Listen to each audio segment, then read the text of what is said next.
It all began on my 6th birthday, back in the dim, cramped orphanage I called home. The old matron told me to make a wish, and with all my heart, I wished to find my mom and dad. And when I woke up the next morning, my wish had somehow, miraculously, come true. I was a child. I didn't understand concepts like parallel worlds or transmigration. All I knew was that from that day forward, I had a family, and for 12 years, I was happy. But as I grew older, I realized this world I'd been brought to was hiding a terrible secret. Now, a teenager, I was just trying to get through a normal day, rushing and worried I might be late, when out of nowhere, a man in striped pajamas sprints right into my path, sending us both flying. My bike clatters to the pavement in a twisted heap. I try to ask if he's okay, but the man just scrambles on the ground, screaming that monsters are everywhere.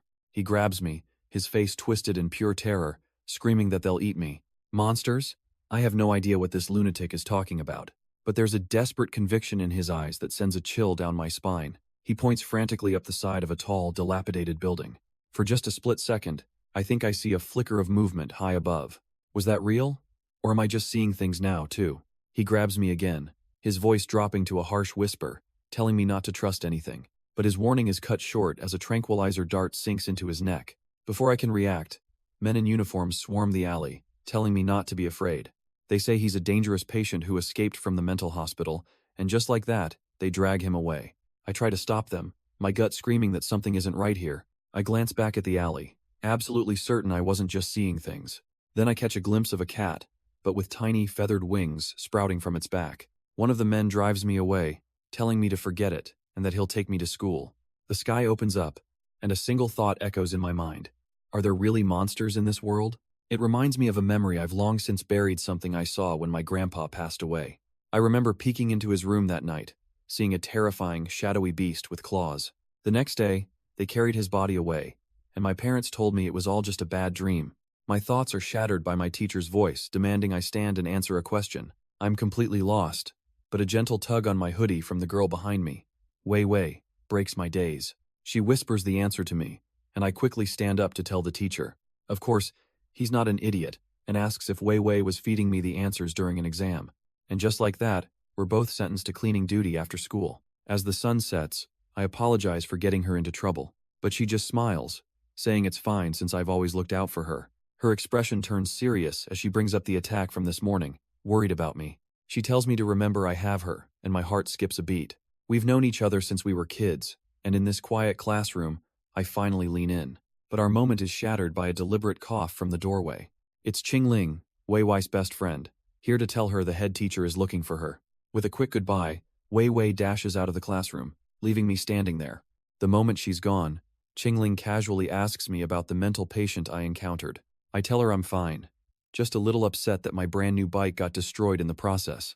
She smirks, teasing that I must have been scared, which is why I was so out of it I got detention with Wei Wei. Hopping off the desk, her tone changes, demanding I tell her the details, because she loves strange things. She gets uncomfortably close, her eyes locked on mine, repeating that she's very interested. My head is spinning. This isn't like her at all. Qingling is usually so aloof and distant. Before I can even react, her hand is pressing against my chest. She leans in even closer, whispering that I can confide in her because she cares about me. Then she puts a finger to my lips, trapping me against the wall, leaving me utterly speechless. My mind, short circuits, completely overwhelmed. Wait, does she actually like me? I try to reason with her, stammering that she and Wei Wei are supposed to be good friends. But her expression freezes. She's heard footsteps approaching, and they're getting closer. It's Wei Wei, standing right outside, wondering where the teacher who called for her has gone. Qingling recovers instantly, explaining the teacher just wanted to remind us about cleaning duty. She says her goodbyes and leaves, and I let out a massive sigh of relief that Wei Wei saw nothing. Later that evening, Wei Wei and I walk along a narrow path leading into a dark, ominous forest. She tries to get my mind off things, reminding me of our plans for a picnic and a movie on Saturday. But a sudden sound from the trees snaps me back to the present, and she asks if I'm okay. I turn to her, trying to apologize for being so distracted, but my head is still spinning. She tells me that seeing me so troubled makes her sad too, her voice full of concern. I finally break, grabbing her hands and admitting I have some frightening theories about what's happening. My voice trembles as I confess the awful truth. I feel like there are monsters living among us. Haunting visions flash through my mind of grotesque figures with scaly, writhing limbs. I describe how they're always watching, always peeping from the shadows. just like that man in the striped pajamas. Wei Wei gasps, covering her mouth in what looks like pure, unadulterated horror. I tell her I don't know what's real anymore, but I beg her to be careful, no matter what. But instead of fear, her expression softens, and she calmly tells me she believes every word. She believes in the monster arms I saw, she says, as her own hand transforms into a scaly claw on my shoulder. And in the reflection of my eye, I see her true face, a wide, monstrous grin filled with rows of razor-sharp teeth. She mockingly asks if this monstrous form is what he was talking about, and all he can do is choke out her name. The monster that was once Wei Wei reveals he's the first awakener she's ever met, and she'll be sure to remember him. Cold terror grips Gao Yang. His entire reality has just shattered into a million pieces. Her grotesque face looms over him as his consciousness begins to fade. Is this how he dies? His vision blurs, the world around him dimming as his strength gives out. But then, a brilliant light erupts from his chest, a strange, glowing artifact he recognizes from when he first arrived here. A sliver of hope cuts through the fear. He has to touch it, activate it somehow. He desperately reaches for the object, but her grip is unbreakable as she raves about how delicious his blood smells. Her face contorts into a twisted parody of love, whispering how much she likes him. She wants to devour him slowly, and with a flash of panicked genius, he agrees just don't squeeze too tight, or he won't be fresh. His fingers finally make contact, and a system interface bursts to life, showing his name and a single talent, luck. But the system informs him his talent is passive and can't be used, and a wave of pure despair washes over his face. Just as quickly, the screen vanishes, leaving him once again face to face with the monstrous Wei Wei and her blood-stained teeth. She starts dragging him through the woods, her prize secured, but both of them freeze as something changes in the air. Suddenly, Hez on his knees, staring down at her crumpled form on the ground, wondering how Hez possibly still alive. But her eyes snap open, glaring up at him with a possessive fury, demanding to know why he is hers. Before he can answer, a new sound fills the air as a firm hand grips the hilt of a glowing, futuristic blade. With a flash of light, another figure stands over the monster. It's Qingling, his other classmate, holding the sword. She calmly stands there, the strange weapon dematerializing as Gao Yang stares in utter disbelief. The shock finally hits him as he realizes he's just witnessed a genuine superhuman ability. She warns him to ask no questions and go home, revealing she's already disabled all nearby surveillance. Qingling presses him for confirmation, insisting that tonight had nothing to do with him. Completely overwhelmed, Gao Yang can only stammer out an agreement. With his compliance secured, she leaps away, disappearing into the dark, rainy woods with incredible speed. He somehow makes it back to his apartment, the night's impossible events swirling in his mind. Under the hot water of the shower, he questions his own sanity. Was Wei Wei really a monster? Still dazed, he walks into his bedroom, unable to make sense of what has happened to his world. But a sudden noise from the window snaps him out of his thoughts. He whirls around to find Qingling perched on his windowsill, having followed him home. Gao Yang immediately confronts her, demanding to know what happened to Wei Wei. Was it a mutation or some kind of virus? But Qingling has no time for his questions, simply telling him to stop talking. Before he can react, she casually tosses her jacket aside, leaving him completely speechless. She climbs onto his bed, pinning him down as his mind scrambles to understand what she wants. Leaning in close, she asks an incredibly bizarre question, whether he likes men or women. After he stammers out his preference, she gives him a seductive look and simply says, "All right, come then." Gao Yang is utterly lost, asking what in the world she could possibly mean. She scoffs at his apparent innocence, but his internal alarm is blaring. This is moving way too fast. It has to be a trap. He instinctively puts a hand up to stop her, convinced that whatever this is, it won't work. Qingling pauses, a flicker of amusement in her eyes as she notes how cautious he is. The two are now locked in a strange standoff on his bed, with her clearly holding all the cards. She gently traces a finger down his chest, asking if this is more to his liking. If he really dislikes her, she purrs, he can just imagine someone else's face instead. And with that, Gao Yang's poor brain just completely short-circuits. His mind races. Is this an act to lower his guard? Is she some kind of monster? He shoves a hand forward, finally managing to tell her to stop this madness. But she catches his wrist with ease, a smirk on her face as she notes his obvious physical reaction. Then, just as suddenly as it began, she pulls away and gets off the bed. She casually puts her jacket back on, declaring the test over, leaving him to demand what that was all about. Without a word, she places a cold, hard object on the bed beside him. It's a dagger, a glowing, high-tech blade, materializing out of thin air as a gift. Still reeling, Gao Yang demands to know if she was actually trying to kill him, but her answer is chillingly vague. She explains that his fate hinged entirely on his reaction to her test. With a flick of her wrist, she sends the dagger flying towards him as she finally begins her explanation. The whole invasive ordeal was to confirm one thing: beasts don't have what humans do down there. His mind flashes back to Wei Wei's horrifying transformation, realizing she was one of these beasts. Qingling calmly names the creature he fought a wrath beast, just one of many different types. She paints a grim picture of monsters hiding in plain sight, lurking in classrooms, right beside you and me. Then, as if changing the subject, she tosses him a small vial of advanced healing medicine. Gao Yang catches it, completely amazed that something like this even exists, his view of the world shifting once again. He gazes out the window, clutching the vial, realizing this world holds far more secrets than he ever knew. He sits alone, grappling with the new, horrifying reality. Wei Wei is dead, monsters are real, and he has to somehow act normal for the police. The next morning, he arrives at school, the weight of his secrets heavy on his shoulders. He steps into the classroom only to find it buzzing with rumors. Something happened last night, and Li Wei Wei is suspiciously absent. Before he can even get to his seat, a concerned classmate confronts him, demanding to know where Wei Wei is.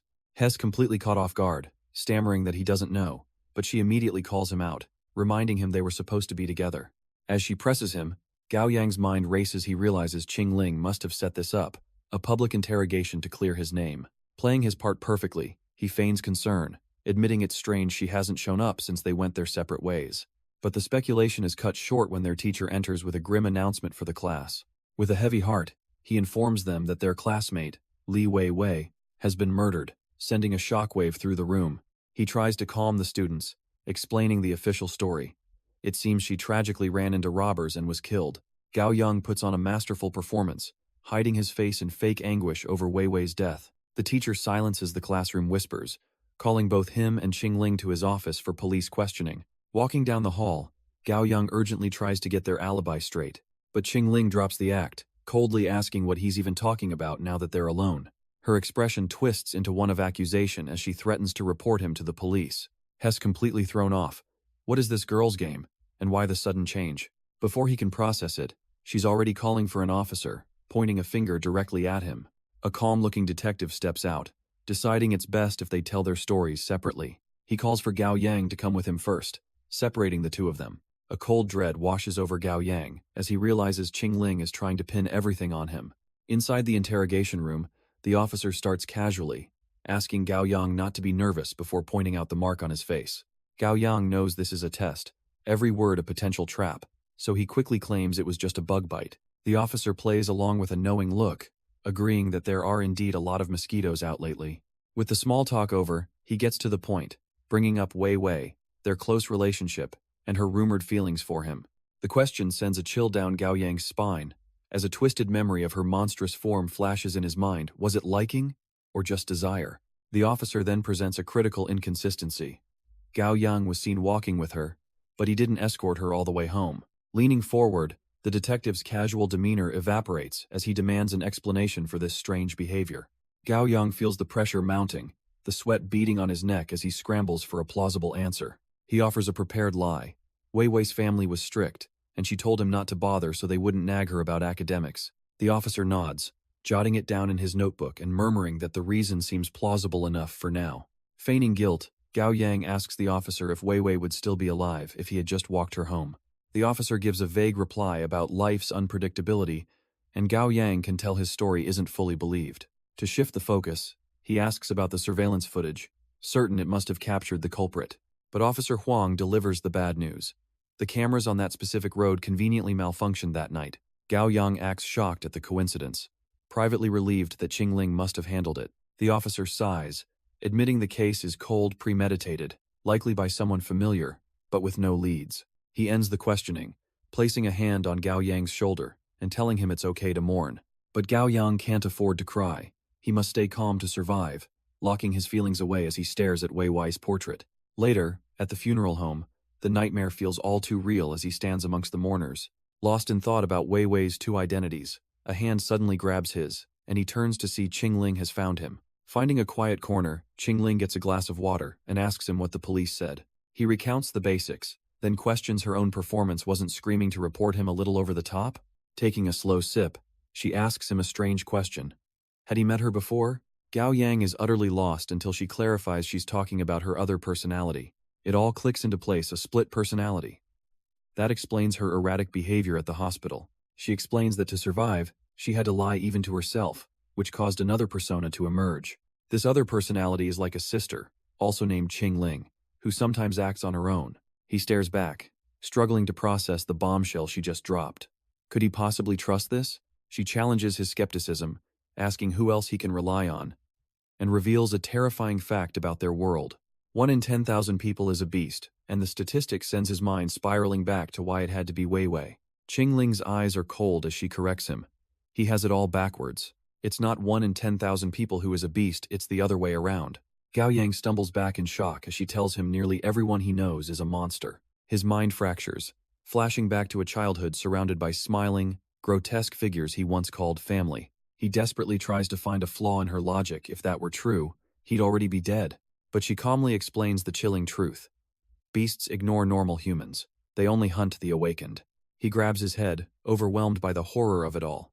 But Qingling admits she doesn't know why. Suddenly, a hand slaps against the door, breaking the tense silence. They both turn, startled, as a man's voice cuts in, asking what they're talking about. A stranger with his hair tied back steps into view, his eyes locked on them, demanding to know about these beasts. Gao Yang breaks into a cold sweat, his mind scrambling for an excuse. Qingling shares his alarm. They've been caught completely off guard. She realizes with dread that he's been listening from outside the door this whole time. Gao Yang knows running is futile. Outing themselves as different would be suicide. The man's gaze narrows, pressing them on why they've suddenly gone silent. Panic floods Gao Yang's thoughts. They're cornered, with no easy way out. But Qingling quickly feigns a smile, addressing the man as Officer Huang, a desperate attempt to play dumb. The officer explains he's just investigating Wei Wei's case, his movements casual as he grabs a drink. Then he turns, his expression unreadable, and asks them to elaborate on the beasts he overheard. Behind his back, Qingling's hand crackles with power, and Gao Yang understands there's no talking their way out of this. But thinking fast, Gao Yang throws on a disarming smile, claiming Monster Age is just a game Wei Wei used to love. Qingling quickly backs him up, confirming they were just talking about things their friend liked. Officer Huang's expression softens slightly, seemingly accepting their flimsy excuse.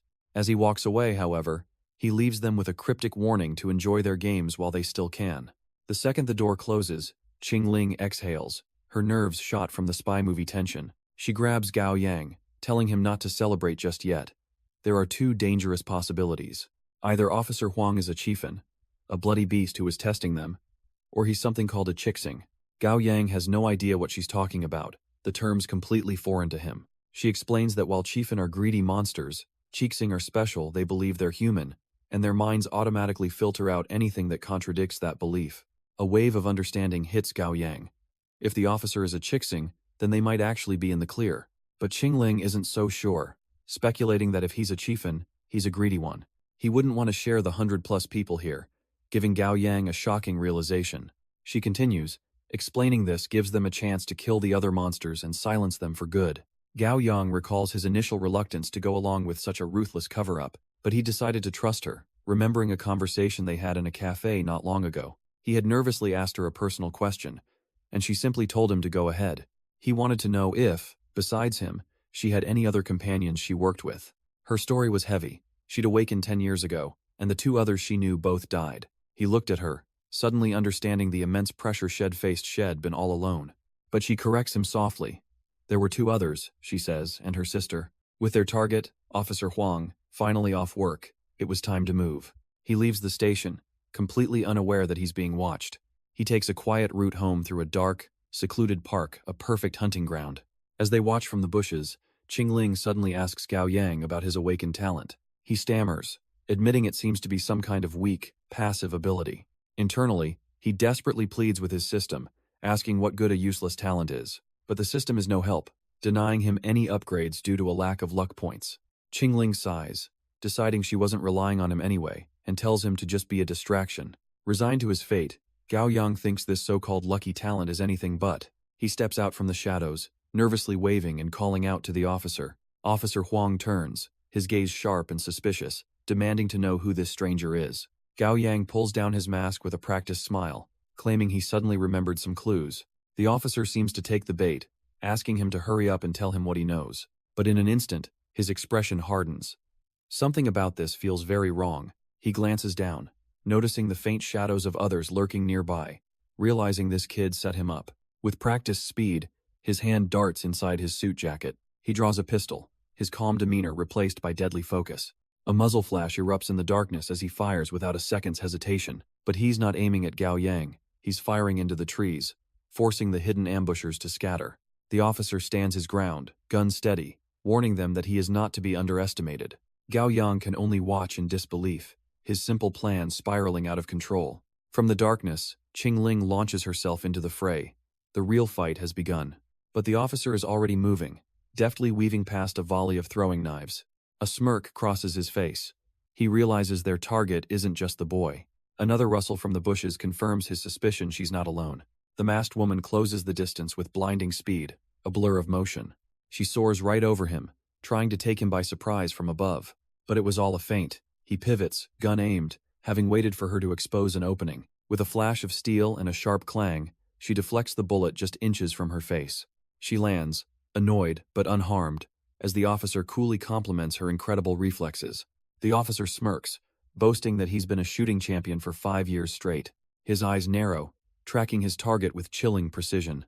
But instead of firing at her, a single shot rings out, blasting a flock of birds from the trees. He uses the chaos as a screen, forcing the masked girl to flip acrobatically to find a new angle. Watching from the bushes, Gao Yang realizes this officer is far tougher than they expected. He worries that the gunshot will attract far worse things than the police.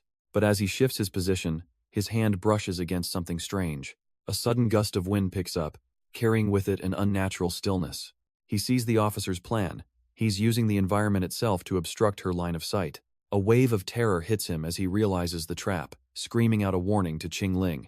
And just like that, Gao Yang explodes from the tree line, creating his own wave to obscure the officer's vision. The man is completely blindsided, caught in the sudden chaos. But that one moment of hesitation is all Qingling needs, bursting through the spray like a phantom. A bullet screams past her cheek, but her eyes are locked on the target, completely unfazed. The officer just barely twists out of the way, his clumsy dodge leaving him wide open. Before he can even recover his footing, she's on him, her blade flashing with deadly intent. With a sharp crack, her knife connects not with flesh, but with the steel of his pistol, slicing it apart. The fight is over. The disarmed officer is on the ground with a cold blade pressed to his throat. But instead of panic, his hand begins to glow with an ethereal light as he makes a startling claim. He says she's not a chieftain, a reveal that freezes both Qingling and the shocked Gao Yang in their tracks. Officer Huang, impressed, asks how she could have possibly known his secret. Qingling calmly explains his mistake. A true chieftain would have blocked with their body, not a gun. Beasts trust their own flesh and bone, while humans instinctively rely on what they consider sturdy tools. With a wry smile, he admits that he's an awakened, leaving Gao Yang sputtering that they've been played. The conflict resolved, the unlikely trio now finds themselves walking through Gong Alley later that night. Seated at a restaurant, Officer Huang savors his meal, commenting on how great it is to dine with fellow awakened. Gao Yang nearly chokes, frantically telling him to shut up before someone overhears them. But the officer just burns his tongue on the hot food, completely unbothered by the secrecy. He smugly reassures them, explaining the old man running the place is a chicksing who only hears what he wants to. And just as he says, a quick check with the owner reveals he heard nothing but an order for beer. Officer Huang smirks, clarifying that with a chicksing around, they can finally speak freely. Finally getting some answers, Gao Yang asks if that whole life-or-death situation was just a test. Huang admits he wanted to see their skills, though he hadn't counted on Qingling also being awakened. She briefly looks up from her noodles just to make one thing clear. She is not his girlfriend. And with that crucial detail out of the way, she dives right back into her food, ignoring the boys completely. The light mood vanishes as Huang takes a drink, asking if Gao Yang recalls the man he killed at the hospital. The memory flashes back the crazed man in pajamas. Huang reveals he wasn't insane. He was an awakened with the ability to see others like him. That man had identified Gao Yang, so to protect him, Huang had to permanently silence him. But as this heavy truth sinks in, Qingling, having finished her bowl, asks if they're going to eat theirs. Gao Yang is speechless at her timing, while Huang just smiles, amused by their chaotic little group. Qingling, bowl still in hand, suddenly demands that Officer Huang explain what these talents are. Amused by her forwardness, Huang happily agrees to give them a proper lecture on the subject. The scene shifts into a mental classroom as he explains that talents are abilities acquired upon awakening. He uses Qingling as his prime example. deducing she possesses two. Sequence 32, the talent of knife god, and sequence 20, the talent of metal. Gao Yang, baffled, asks how he could possibly know that. Huang explains that her control over flying knives pointed to metal, while her sheer destructive power screamed knife god. Impressed, Gao Yang praises his knowledge, but Huang cuts him off, revealing there are 199 known talents, ranked from strongest to weakest. The horrible realization dawns on Gao Yang: if lower is better, his luck talent must be ranked dead last at 199. Snapping back to reality, he collapses onto the table in despair as Qingling demands the full talent list from Huang. Huang looks at them with a calculating gaze, offering them the list in exchange for one simple favor: they have to help him kill someone. The words "kill someone" echo in the neon-lit alley as Huang leads them away. He quickly corrects himself: it's not a person he needs help with, but a beast. Qingling immediately questions the logic. How could they possibly deal with those monsters? But Huang is the picture of calm, promising no harm will come to them if they just follow his instructions. He reminds them of their harsh reality orphans in a world of beasts, who need every scrap of information to survive. The friendly demeanor fades as he demands their answer, right here and now. Qingling, ever decisive, immediately accepts the deal, and Gao Yang reluctantly agrees as well. He reasons that Huang has saved him before, and this is their best chance to gain an edge. Huang hands over a folded paper with numbered steps, to be opened in order after school tomorrow. As he walks away, he leaves them with one final, chilling reminder. In this world, they could die at any time. The next day, after evening study, Gao Yang waits under the city's neon glow, wondering where Qingling could be. Suddenly, a hand grabs his arm, pulling him from his thoughts. It's Qingling, already one step ahead, telling him to change out of his school uniform. He takes the clothes, a little confused by the sudden order. But then she just turns her back to change right there, and poor Gao Yang nearly has a heart attack. He tries to tell her to be a bit more discreet, but she cuts him off. There's no time for nonsense. Now, disguised in casual clothes and masks, they move through the park, Gao Yang asking how much further. Qingling checks the first note from Huang. Their destination is just under a bridge nearby. Her eyes scan the area, noticing all the couples enjoying the evening. She turns to a bewildered Gao Yang and tells him to hold on to her. They need to blend in. Hess flustered, but can't help thinking she smells good as he holds her close. But Qingling's mind is already on the mission, her eyes fixed on the Qingyang Bridge. She quickly locates their target in the water below, noting that it's a bit far. Turning back to Gao Yang, she gives him a very strange command. Hug me. Completely bewildered, he stammers out an okay, asking how exactly she wants him to do it.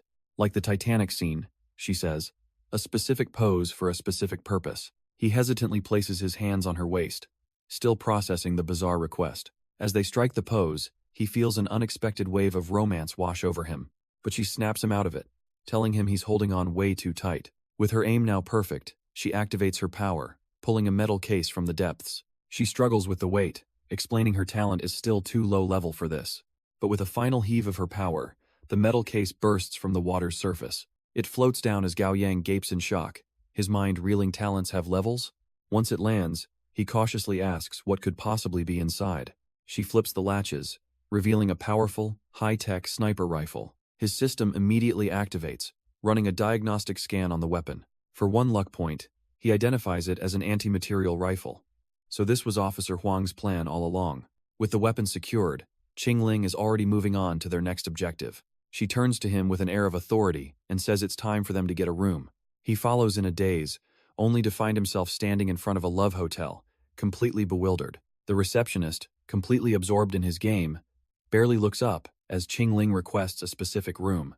He gives them a sleazy wink, confirming the last luxury suite is all theirs. But just as Qingling pushes Gao Yang forward to get it done, the clerk asks for their IDs.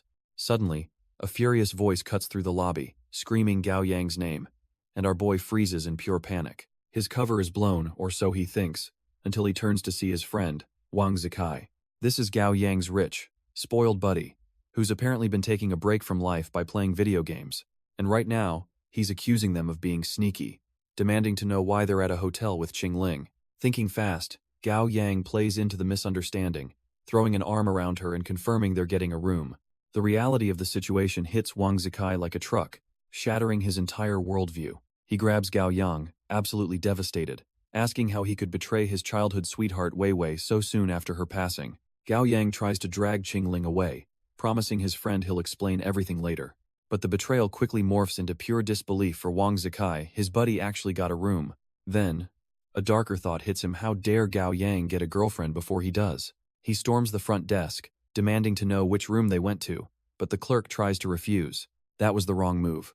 Huang Zikai gets physical, and the terrified clerk immediately spills the beans. Room 501. Not satisfied, he demands the room right next door, 601, to keep an eye on them. Meanwhile, our duo swipes their keycard, finally getting into their room. Gao Yang thinks they're safe, but Qingling tells him he's being far too simple-minded. She explains that with Huang Zikai knowing, the rumor will spread, so their couple act must be flawless. A stunned Gao Yang asks just how they're supposed to do that, the implication hanging heavily in the air. Without warning, Qingling grabs him by the collar, pulling him in close. His mind goes completely blank as she presses her lips against his. For a moment, he's just frozen, stunned by the sudden turn of events. She whispers for him to hold the pose for the hallway camera, and he stammers that this is his first kiss. As she pulls back, she calmly admits that it's her first time too. Inside the very pink room, he asks what's next, and she says they must do what all couples do here. Just as his imagination starts running wild, his phone buzzes, breaking the tension. It's a barrage of texts from Huang Zikai, warning him that women are a distraction. He stares at the messages, realizing his friend is right. He needs to keep a level head. So, Gao Yang sits on the bed and begins a deep meditation, trying to purge all worldly desires. But just as he finds his center, Qingling announces she's taking a shower, and his focus is utterly shattered. The sound of running water echoes from the bathroom, a new and far more difficult trial for his resolve. He struggles to maintain his composure, fighting off a nosebleed as he reminds himself that the greatest demons appear on the highest paths. And then she emerges, wrapped only in a towel, a vision he internally labels a seductress sent to ruin his cultivation. She sits beside him and asks an innocent question about a nearby item, but his mind immediately goes to the gutter. Flustered, Gao Yang stammers, trying to remind her that this is all just supposed to be an act. He insists they don't have to actually do anything, just make it look convincing for their pursuers. For a moment, he breathes a sigh of relief, thinking he's cleared up the misunderstanding. But Qingling leans in close, seeing right through his naive hesitation. She tells him to wake up. His old world is gone, and in this new hell, he has to abandon such useless thoughts to survive. Her hand grips his chin, forcing him to meet her gaze as she commands him to survive by any means. The alternative, she warns with cold certainty, is a swift and merciless death. Later, as they lie in bed for their charade, he can only reflect on how their entire world has been destroyed. With an alarm set for the early morning, their plan is locked in. The moment arrives, and Gao Yang wakes her, announcing that it's time to act. But her eyes snap open. Turns out she's been awake for a while, ever the professional.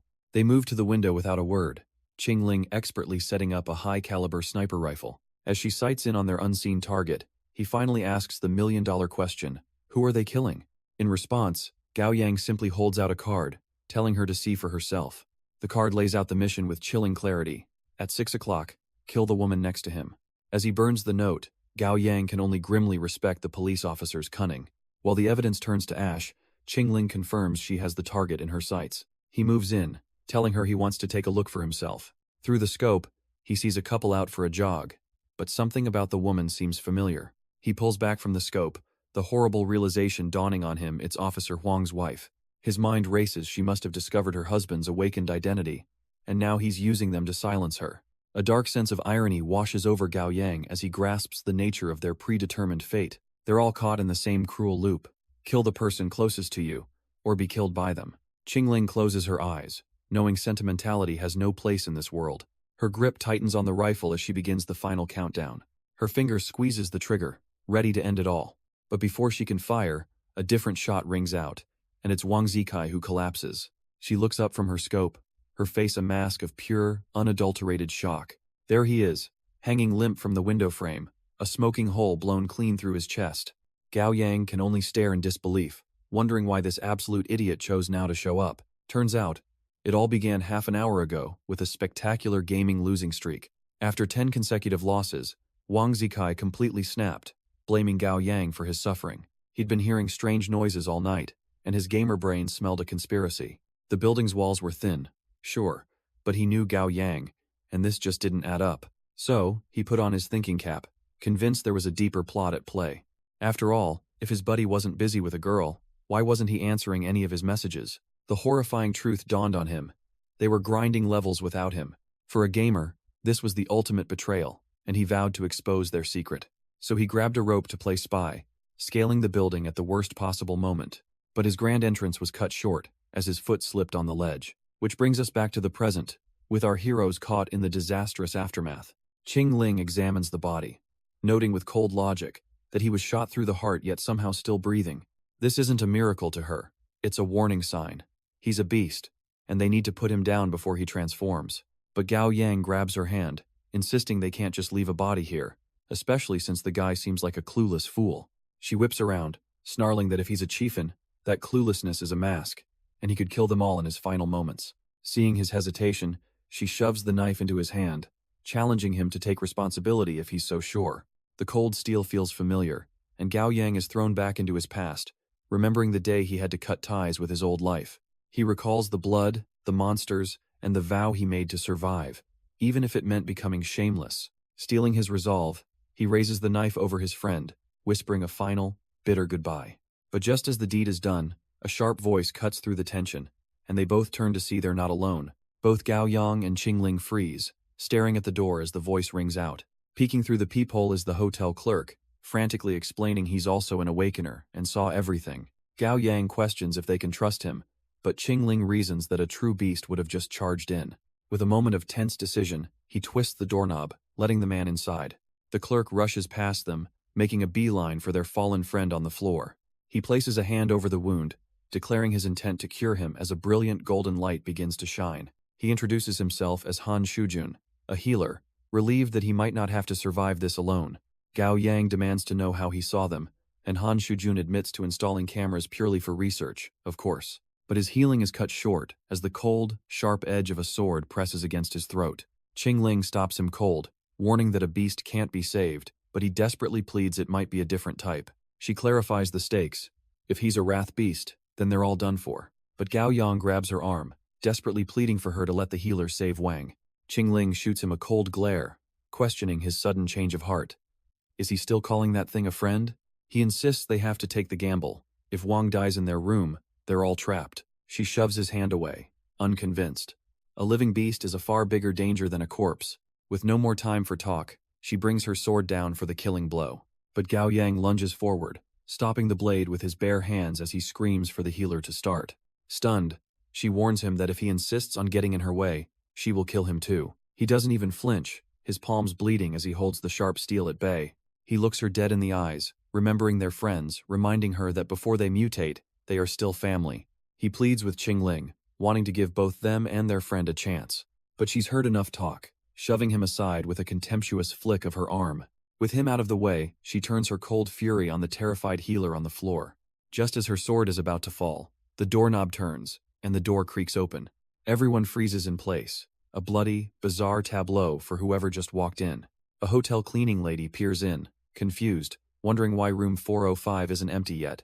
Gao Yang scrambles for an excuse, telling the auntie she must have gotten the room wrong. But then, his system flashes. A special bonus triggered a 60 times lucky point multiplier. The healer quickly shoos the woman out, telling her not to worry and to come back later. As the door closes, Gao Yang grabs him, his voice laced with dread that Cleaner is a wrath beast. The healer is frozen stiff, unable to process the warning as Gao Yang instinctively throws up his arms. The cleaning lady's face splits into a horrifying grin, her arm twisting into a monstrous claw as she realizes her luck. 3. Awakened all in one room.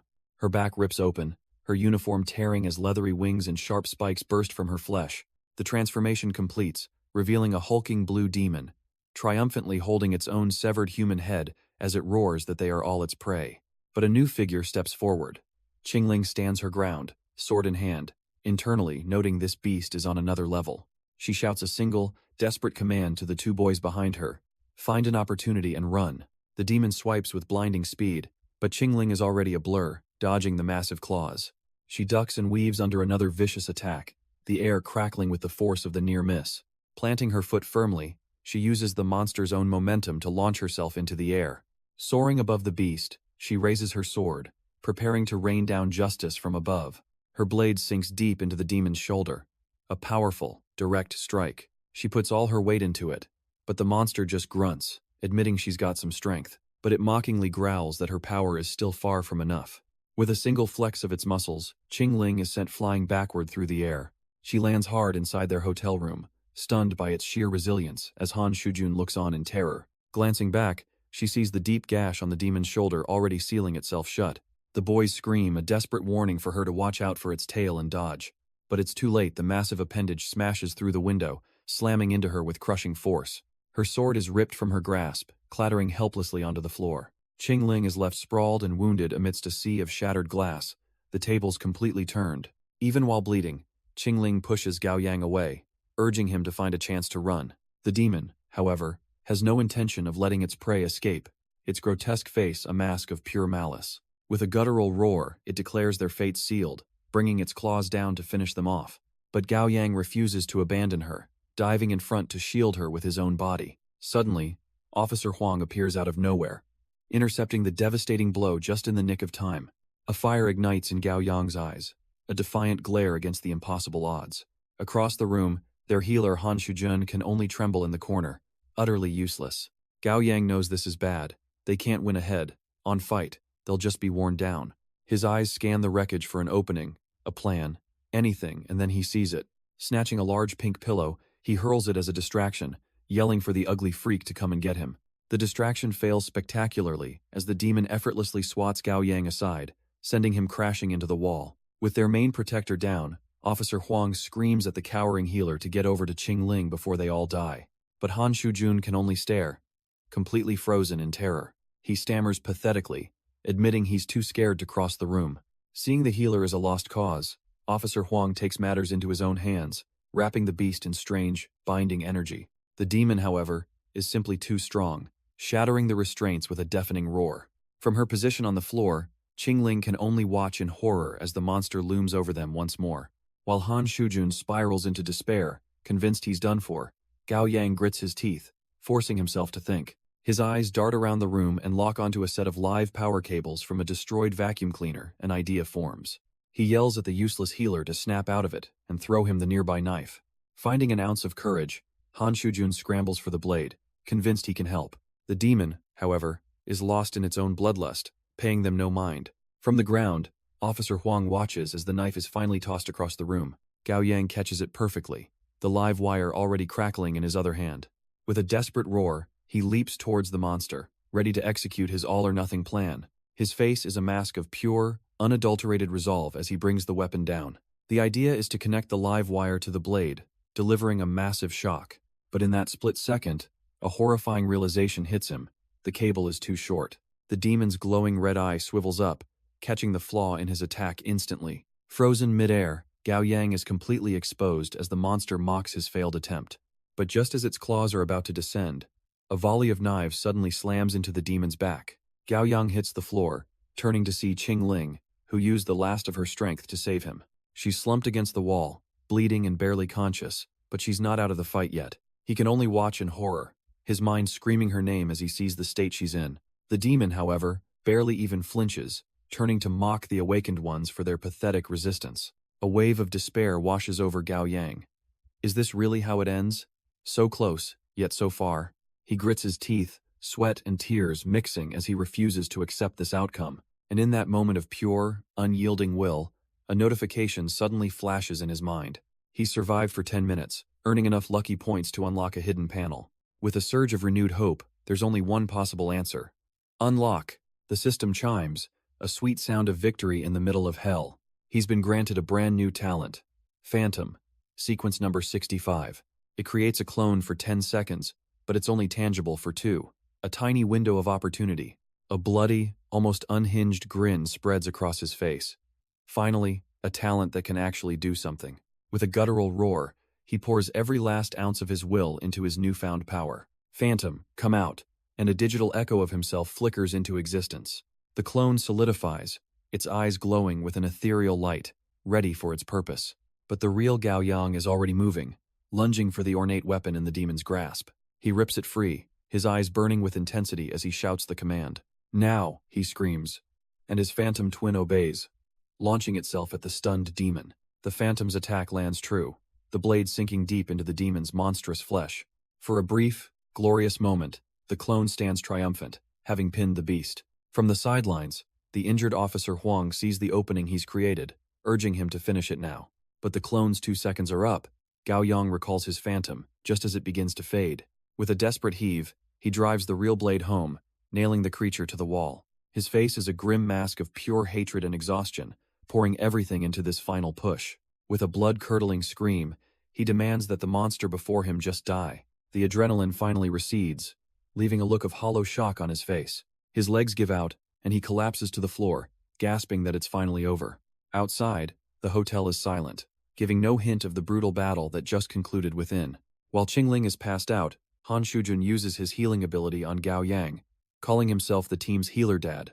Overwhelmed with gratitude, he grabs Gao Yang's hands, declaring him his brother and pledging his life to him for the save. He can't stop praising Gao Yang's phantom talent and the flawless kill, as a now-conscious Qingling proudly agrees from the bed. But their celebration is cut short when they're startled by another voice, wondering when he woke up. It's Wang Zikai, crouching by the creature's corpse, trying to process if the fight he saw was just a terrible dream. He stands up, demanding to know if they're some kind of superheroes, forcing Gao Yang to ask if he saw everything. Wang Zikai falls silent, a pensive look on his face as he puts the pieces of this impossible situation together. But his train of thought is broken when he notices something wrong with his own body, muttering that he feels strange. Before their very eyes, reptilian scales begin to creep up his arm, a horrifying transformation taking hold. Han Shujun's friendly attitude evaporates, urging the others that they can't let this guy stick around, they have to act now. Qingling immediately steps up, power crackling in her hand, warning everyone to get back before he goes berserk. But before anyone can act, Gao Yang locks eyes with the terrified boy, calmly calling him an evolved human. The very words seem to stop the transformation, as a stunned Wang Zikai can only repeat the phrase in disbelief. Gao Yang smoothly closes the distance, reassuring him that they're all evolved humans, their bodies modified for this fight. He leans in closer, spinning a tale that Wang Zikai is special, a chosen warrior whose powers just haven't awakened yet. The boy's panic evaporates, replaced by a desperate, hopeful question: could that really be true? Gao Yang scoffs, asking if Wang Zikai seriously thought he and Qingling were just here for a casual rendezvous. He explains that keeping his distance was just an act to protect their identities, a secret he was forced to break. Wang Zikai's mind visibly short-circuits, completely unable to cope with the sudden info dump. He stumbles back against the wall, utterly overwhelmed and begging for a moment to process this new reality.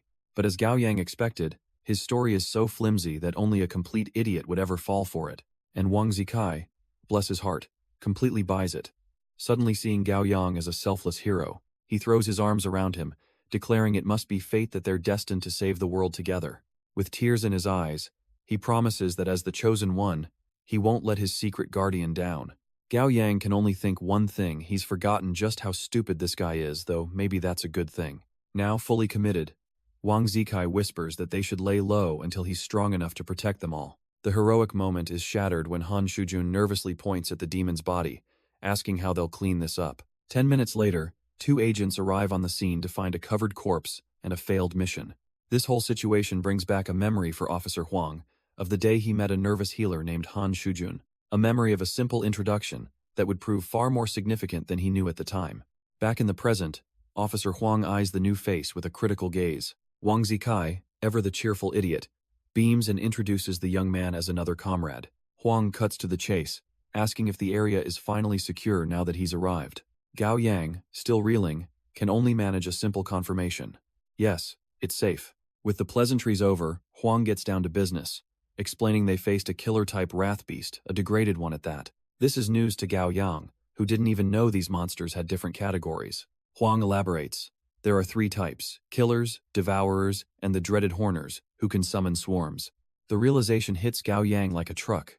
They were incredibly lucky. Huang orders the 3 of them to get ready to leave and act normal. He then turns to Han Shujun, telling him that to erase all suspicion, Hell need to be mentally prepared for what's next. Huang calmly lays out the cover story for the blazing building: a simple gas leak and an electrical short. While the restaurant owner wails about his lost business, Gao Yang tries to comfort Han Shujun, who's breaking down. With the mess contained, Qingling tugs on Gao Yang's jacket. It's time for them to head back to school. But the ghost of their friend Wang Zikai appears, asking if he gets a secret base now, maybe one with beautiful women. Zikai then dashes off dramatically, shouting his intent to save the world, much to their exasperation. Walking away, Gao Yang muses that the demons must have low IQs not to go berserk, but Qingling isn't so sure. Her expression hardens. She knows something about that theory is fundamentally wrong. Suddenly, she clutches her head in pain as a car hurtles towards them at an impossible speed. A chilling voice echoes out. A young girl with glowing red eyes calling him brother. She stands there, a sinister doll, declaring she's found out everything and is about to tell the world. Gao Yang freezes, recognizing the girl instantly. His own sister, Gao Xingxin. What is she doing here? He turns to Qingling, the horrible realization dawning on him this must be the sister Officer Huang mentioned. Xingxin stands atop a massive horner, a device capable of notifying all threats within a 1-kilometer radius. Thinking this is a legitimate fight, he tells Qingling to run, claiming he can hold them off for a few seconds. But a crucial detail nags at him. If she's a demon, why hasn't she transformed into her beast form yet? Suddenly, the threat becomes clear, as Xingxin accuses him of finding a girlfriend and booking a love hotel without her consent. She unleashes her fury, comically smashing him into the ground while he desperately tries to explain the misunderstanding. Whipping out her phone, she threatens to expose his shameful deeds on social media and ruin his school life. She's going to have their parents kick him out and sever all ties, glaring at the photo evidence on her screen. But just as she's about to post, the image flickers and vanishes, leaving her staring at an empty phone in total shock. A woman in a suit calmly orders him to delete the photos, and Gao Yang, seeing no other choice, agrees. But Xingxin is having none of it, screaming at him for trying to destroy the evidence of his crime. He just pats her on the head, treating her like a child and telling her to stop imagining such nonsense. With that settled, he tells the agent he's leaving, dragging a fuming Xingxin who vows to ruin his reputation anyway. The scene shifts, his brilliant solution to her fury being a classic peace offering, a kid's meal. And of course, it works perfectly, her anger melting away as she gushes over a new limited edition toy. He tries to soothe her further, insisting that the whole hotel incident was a complete misunderstanding. He explains that he and Qingling are just friends, busy studying all night for the upcoming exams. Xingxin glares back, not buying it for a second. Who goes to a love hotel to study? He spouts some nonsense about it being an online trend, and to his shock, she actually seems to consider it. He leans in, claiming they're both secret geniuses who pretend to slack off but study like mad. She explains she was excited to show off her new dress, but he was gone and his phone was off. It was his friend, Wang Zikai, who told her where to go to catch him in the act. He tries to calm her down, correcting her choice of words while she sulks about waiting all night. Gao Yang promises that from now on, he'll keep her in the loop about everything. She agrees, and they seal the deal with a pinky promise, the sibling crisis officially averted. Later, Gao Yang arrives back at school, wondering why his classroom is so loud. He steps inside and freezes, his eyes locking onto the last person he expected to see, Wang Zikai. Before he can even process it, Zikai grabs him, and Gao Yang wonders if his friend has a death wish. Zikai pulls him into the hallway, his playful demeanor gone, sternly asking why he didn't stay home like he was told. Zikai offers a flimsy excuse about a teacher, but his smug grin tells Gao Yang he's lying through his teeth. He strolls off, promising not to expose him, but Gao Yang knows his friend is hiding something important. His mind races. Zikai only trusts him and Qingling, so why would he risk coming back to school? Then, the horrifying realization dawns on him. What if Qingling was the one who called him here? Without a second's hesitation, he bolts down the hall, desperate to figure out what she's planning. Elsewhere, Zikai waits on the rooftop, impatiently checking his phone for the secret training with Qingling. Suddenly, Gao Yang appears, yanking him by the collar. Zikai scoffs, thinking this is just about a training session he'll soon dominate. But Gao Yang isn't playing games. He tightens his grip, telling Zikai he's coming with him, now. He starts dragging him away, bluntly informing him that Qingling is busy today, training is cancelled. Zikai's demeanor darkens, and before Gao Yang can react, is thrown back by a sudden, powerful force. And just as things are about to escalate, a new player enters the scene. Qingling, sword in hand.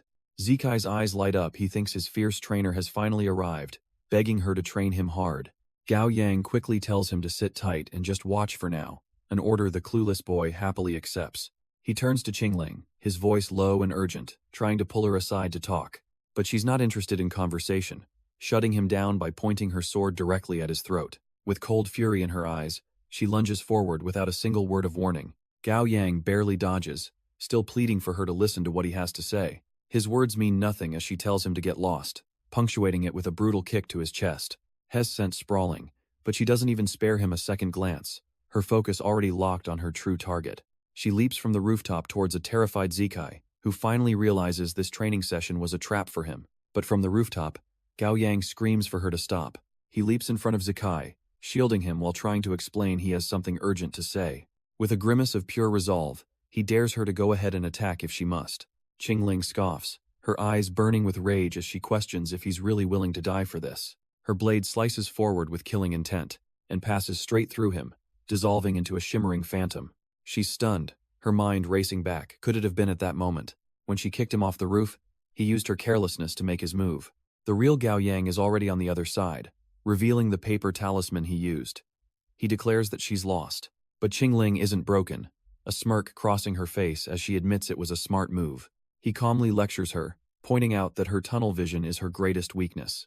But Qingling grins, revealing she has more than one trick up her sleeve, as Gao Yang suddenly feels a shift in the air. His eyes widen in disbelief. What now?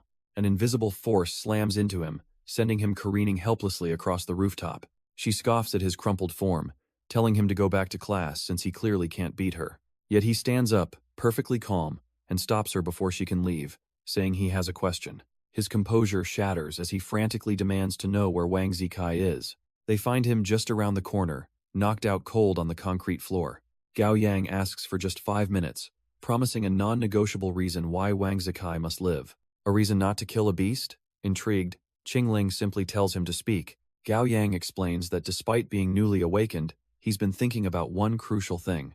He believes she hasn't survived this long due to strength or caution, but for a different reason entirely. His theory? She must have a second personality that allows her to coexist with beasts without issue. Everything changed when he showed up, because the odds of so many awakened people meeting by chance are impossibly low. Taking her hand, he insists their only path to survival is to stick together, gather intel, and find the truth. He then leans in, revealing he has a plan to reduce their risk of being discovered. Qingling processes his words, her mind racing to connect the dots of his strange logic. And then it clicks. Is he talking about using the lost? That's exactly right. He points to the unconscious Wang Zikai, explaining that keeping this idiot lost around is their perfect cover. It's a smoke bomb. Their group's formation seems completely natural, hiding their true nature in plain sight. Qingling immediately rejects the idea, pointing out that killing Kai would only make them look more suspicious. She reminds him that Wei Wei was his childhood friend and Kai is his current one. Their deaths so close together would be a massive red flag. Her logic is undeniable, and Gao Yang reluctantly agrees, sheathing his blade. As she walks away, he lets out a heavy sigh, relieved he managed to think so quickly on his feet. Later that night, back in his apartment, he finally has a moment to process everything. Lying in bed, he can't help but feel like he's been living on a chaotic roller coaster.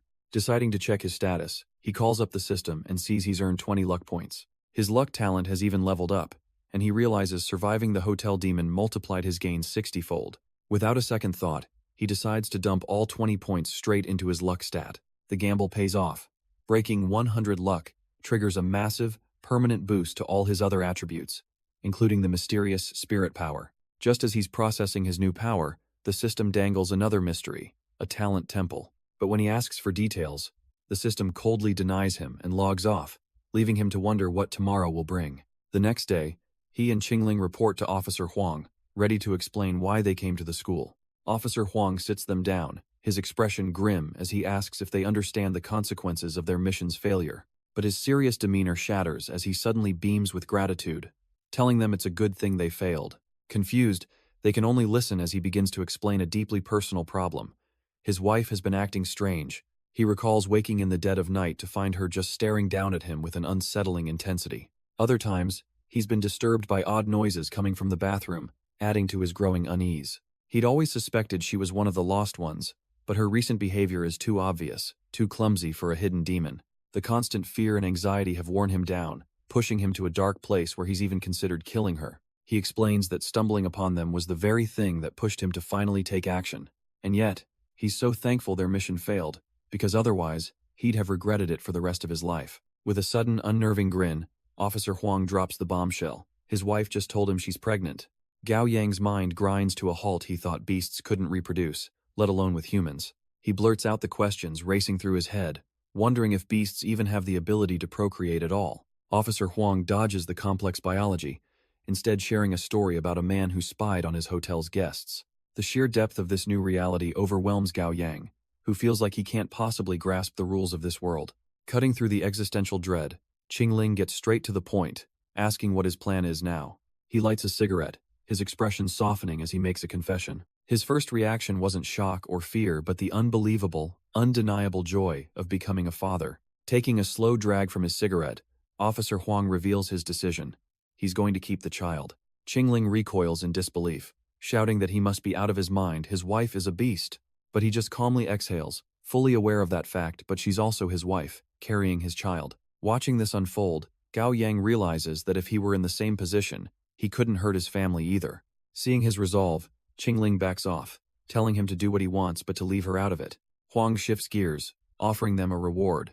He can't give them the list, but he will answer 2 questions. Without missing a beat, Qingling asks the most important thing on her mind. How do talent levels increase? He turns the question back on her with a wry smile, asking why she thinks talents even have levels at all. She explains her own experience, how her sword god talent grew through battle, while her metal talent stagnated. Huang seems impressed, admitting she's sharp before revealing that every talent can be upgraded, possibly up to level 8. Huang casually adds that his own sword and gun god talents are only level 3, with a long way to go. Qingling's eyes widen, immediately demanding to know how he managed to level them up, but he just gives a strained smile, claiming regulations prevent him from answering her second question. With her turn wasted, Gao Yang raises his hand, a dark intensity in his eyes. He wants to know how to meet them. The question catches Officer Huang completely off guard. A slow, impressed smile spreads across his face. This kid is sharp. Gao Yang explains his logic, thanking Huang for the clues he's already given. With so many awakened people, he reasons that groups must have already formed somewhere. He cuts to the chase, asking if there's an organization above them, setting all these rules. Huang confirms it but dismisses himself as a mere outsider, a tool with no real authority to speak with them. To Gao Yang's disbelief, Huang admits that he himself is simply too weak. He failed the organization's assessment. It's a mysterious and selective group that even the strong can't easily enter. But now, with their combined potential, he thinks they have a real shot at trying the interview again. Qingling is immediately sold, desperate to know if joining will help her master her new talents. 2 days pass without any news of the interview, and life seems to return to normal for a moment. As Gao Yang walks home, he mulls over his growing strength and the fact his senses have become razor sharp. It's a good thing, too, because he's been getting the chilling sensation that someone is watching him. And he's right. From a dark rooftop, an unseen figure has him locked in their sights. A foot steps into the frame, the silent predator ready to make their move. Before he can even react, Gao Yang is on the ground, his last thought a desperate warning for his phantom to be on guard. But as Gao Yang spins around to face the threat, he finds a very unexpected figure in the alley. His phantom had already reacted on instinct, sending the person tumbling to the ground. His eyes widen in disbelief. It's his classmate, Wan Cece. He immediately calls off the attack. She sits on the pavement, clutching her foot and wincing in what looks like genuine pain. Rushing to her side, Gao Yang quickly apologizes for the violent misunderstanding. He helps her up, offering to take her to a convenience store so she can rest. A forgotten memory surfaces. They were close as kids, something he hadn't thought about in years. Back in the present, they sit down with drinks, the tension still palpable. She thanks him again for the trouble, playing the part of a clumsy, innocent friend. Gao Yang smiles, but his friendly demeanor drops as he tells her it's time to get to the point. His patience gone, Gao Yang's eyes narrow as he demands she stop the act and explain why she was following him. Wan Cece immediately plays the sympathy card, her head bowed, claiming she's just worried about him after Wei Wei's incident. She murmurs hollow words of encouragement, insisting that he needs to look towards the future. But her eyes betray a sharp, calculated intensity that doesn't match her gentle tone at all. Gao Yang isn't buying a single word. He curtly thanks her and says it's time for him to go. He stands and walks away without a second glance, leaving her sitting with her manipulative plan seemingly in tatters. But as he nears the door, a hand stealthily reaches for the drink he left on the table. He turns back, only to see her waving a sweet goodbye, all while her other hand secretly poisons his drink. A strange power washes over him, forcing a twisted memory of Wei Wei's confession, but his mind resists. He's seen this kind of story before. He stands alone in the dark alley, the mental attack having failed, now fully aware of the danger his old classmate represents. A faint sound catches his ear. He knows he isn't alone. Still on high alert, he spins around, demanding that his stalker reveal themselves. But the person who stumbles from the darkness is a familiar face, his friend, Fatty June. The man rushes forward and grabs him, frantically pleading for help and rambling about being bitten. Gao Yang tries to calm him down, but his friend's panic about his own hand makes Gao Yang instinctively glance at his. In that instant, a horrifying illusion takes hold, his own flesh twisting as an eye bursts from his palm. He recoils, the mental attack shattering as he realizes it was just a distraction. Too late, Fatty Jun's arm erupts into a grotesque, purple appendage that violently ensnares him. The monstrous limb lifts him off his feet with sickening ease, constricting around his body. And through the horror, his friend continues to scream, begging for help from the very person he's attacking. The pressure is immense, crushing the air from Gao Yang's lungs as he struggles against the grotesque limb. With his free hand, he desperately draws the ornate knife from his belt, his one and only chance. He drives the blade forward with all his might, plunging it deep into the monstrous flesh. But instead of a clean cut, the appendage writhes and seems to swallow the weapon whole. His eyes widen in disbelief as the flesh ripples. This thing isn't solid, is it a phantom? The creature flings him through the air, and in that moment of helplessness, he realizes he needs more IQ. His gaze falls upon Fatty Jun and Wan Sisi, both suspended and suffocating as his friend begs for it to stop. Suddenly, a figure in a purple jacket slams into the scene, delivering a vicious kick to the possessed friend. But as Gao Yang watches, a dark, clawed hand begins to tear its way out of his own chest. The truth is revealed. The monstrous arm is coming from him, lifting his friend helplessly into the air. The arm, now erupting from Fatty Jun, viciously hurls him through the air. It slams him into the ground with bone-shattering force. Pinned by his own limb, Fatty Jun stares in horror at the monstrosity he's become. Meanwhile, Gao Yang collapses, only to be caught by the ghost of Wang Zikai, his mind reeling. Their friend screams for them to get away, crying out that he can't control this thing. But as Gao Yang looks on, he notices a change in the apparition beside him. Dark energy swirls around Wang Zikai's arm as his muscles begin to swell and contort. Gao Yang's eyes widen in disbelief. Is his other friend turning into a beast, too? But this is no grotesque transformation. His arm erupts in a brilliant golden aura of pure power. With a furious roar, he leaps forward, promising to make the creature pay for touching his brother. His spectral hand latches onto the pulsating, grotesque limb with an unbreakable grip. He unleashes a furious roar, channeling every ounce of his protective rage. With impossible strength, he swings the monstrous appendage, slamming it against the hard ground. The ghost glares down at the captured limb, letting the creature know it has made a fatal mistake. Then, with a final, crushing squeeze, the corrupted flesh dissolves into nothing but purple vapor. That dark energy flies back and reforms around Fatty Jun's arm as he falls backward. He hits the ground hard, knocked completely unconscious from the ordeal. A soft golden light begins to glow from his hand, restoring the corrupted flesh back to normal. Wang Zikai stands tall, proclaiming himself the savior of the world, leaving Gao Yang completely bewildered. The tension breaks as he excitedly flexes, asking Gao Yang if he saw his amazing new Qilin arm. Gao Yang is completely baffled. His friend turned into a monster to save him, and now he's just normal. But Wang Zikai isn't buying it, pointing at the unconscious body and declaring the traitor must be finished off. Gao Yang grabs his arm, stopping him cold. He insists something must have happened to Fatty Jun and tells Wang Zikai they're going to his place. They arrive at a rather lavish mansion under the quiet night sky. Sometime later, Fatty Jun awakens, tied to a chair and completely bewildered, asking his friend why he's been tied up. Gao Yang cuts straight to the point, demanding to know if he's a human or a beast. Fatty Jun frantically insists he's an awakened, reminding them they've seen his powers before. Gao Yang considers this. The mutated arm isn't a normal ability, but he decides there's one way to be sure. He turns to Wang Zikai, asking if he happens to have any films lying around the house. When Wang Zikai asks what kind, Gao Yang gives a sly smile, clarifying he means those kinds of films. As the bizarre test gets underway, Fatty Jun pleads for them to stop, but his friends just mock his lackluster performance. He desperately makes excuses, insisting he's just not feeling well and isn't usually like this. Gao Yang calmly tells him to relax, not to stress out about it. But their strange experiment is interrupted by Officer Huang, who walks in demanding to know what on earth they're doing. Both are caught off guard, and Fatty Jun frantically explains that this is nothing weird, just a test from Brother Yang. Gao Yang explains his theory. It's an unconventional method for verifying humanity, concluding that Fatty Jun is probably fine. The subject of this humiliating experiment, meanwhile, is reduced to tears, begging for a little respect. Cutting through the nonsense, Officer Huang cracks open a drink and demands they tell him what's really going on. Fatty Jun begins his tale. Last night, he was simply trying to feed a pretty white cat he found near his home, but as he reached out, the seemingly harmless creature lunged and sank its teeth deep into his arm. After the cat bit him, he explains, He fell into a deep sleep before waking up and rushing to find Gao Yang. With tears in his eyes, he swears he didn't attack on purpose, he simply can't control his own arm. Officer Huang has heard enough, casually tossing his can aside with a grim look of resolve.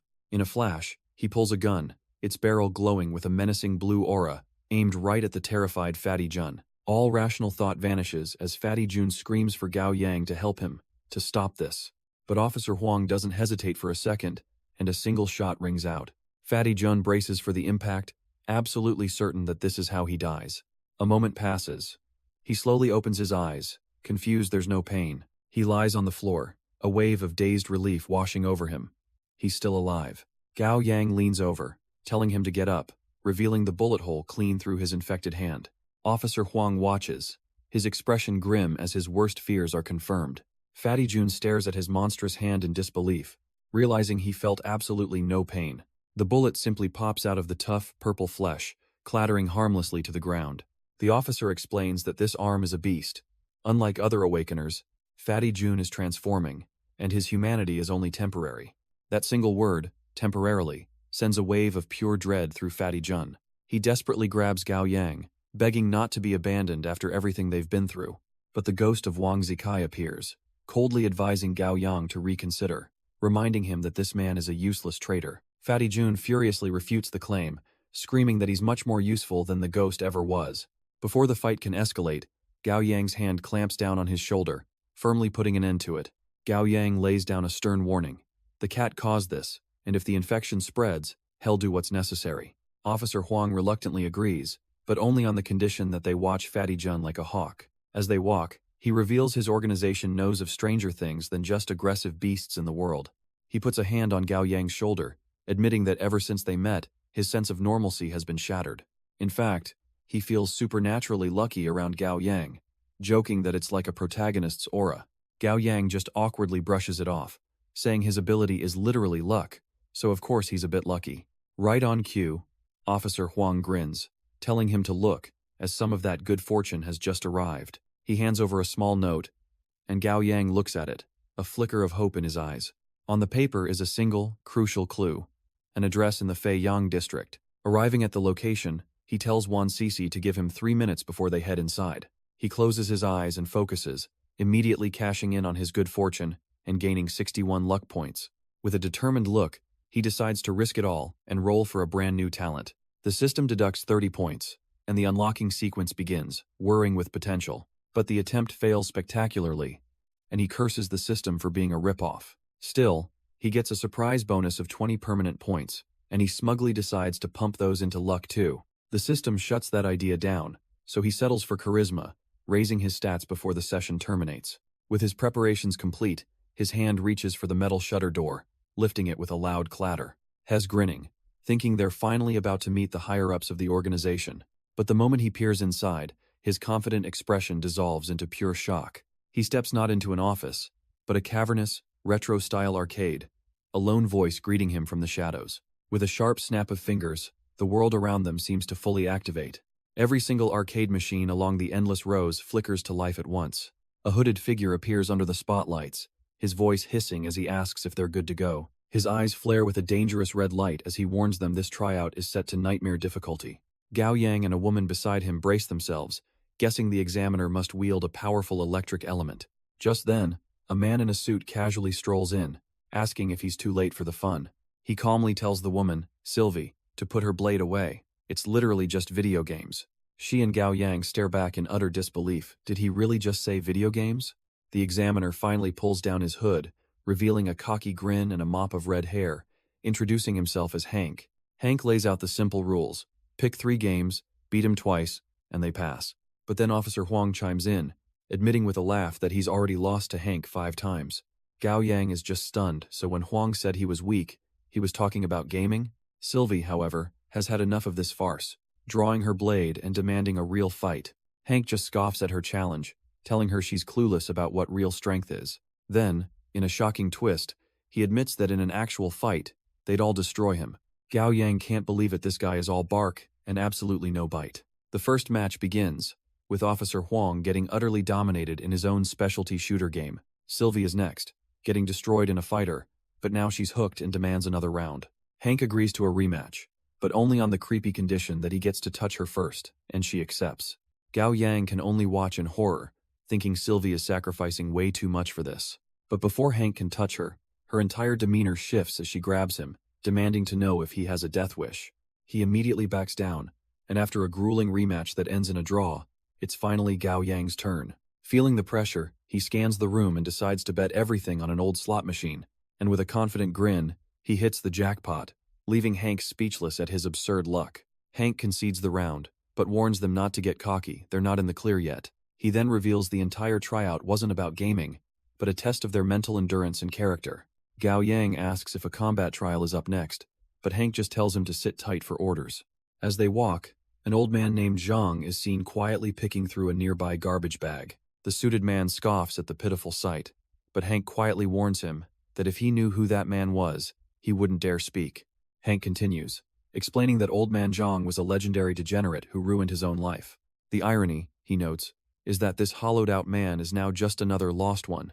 But before they can process this, Gao Yang screams out a warning, pointing at Hank's feet.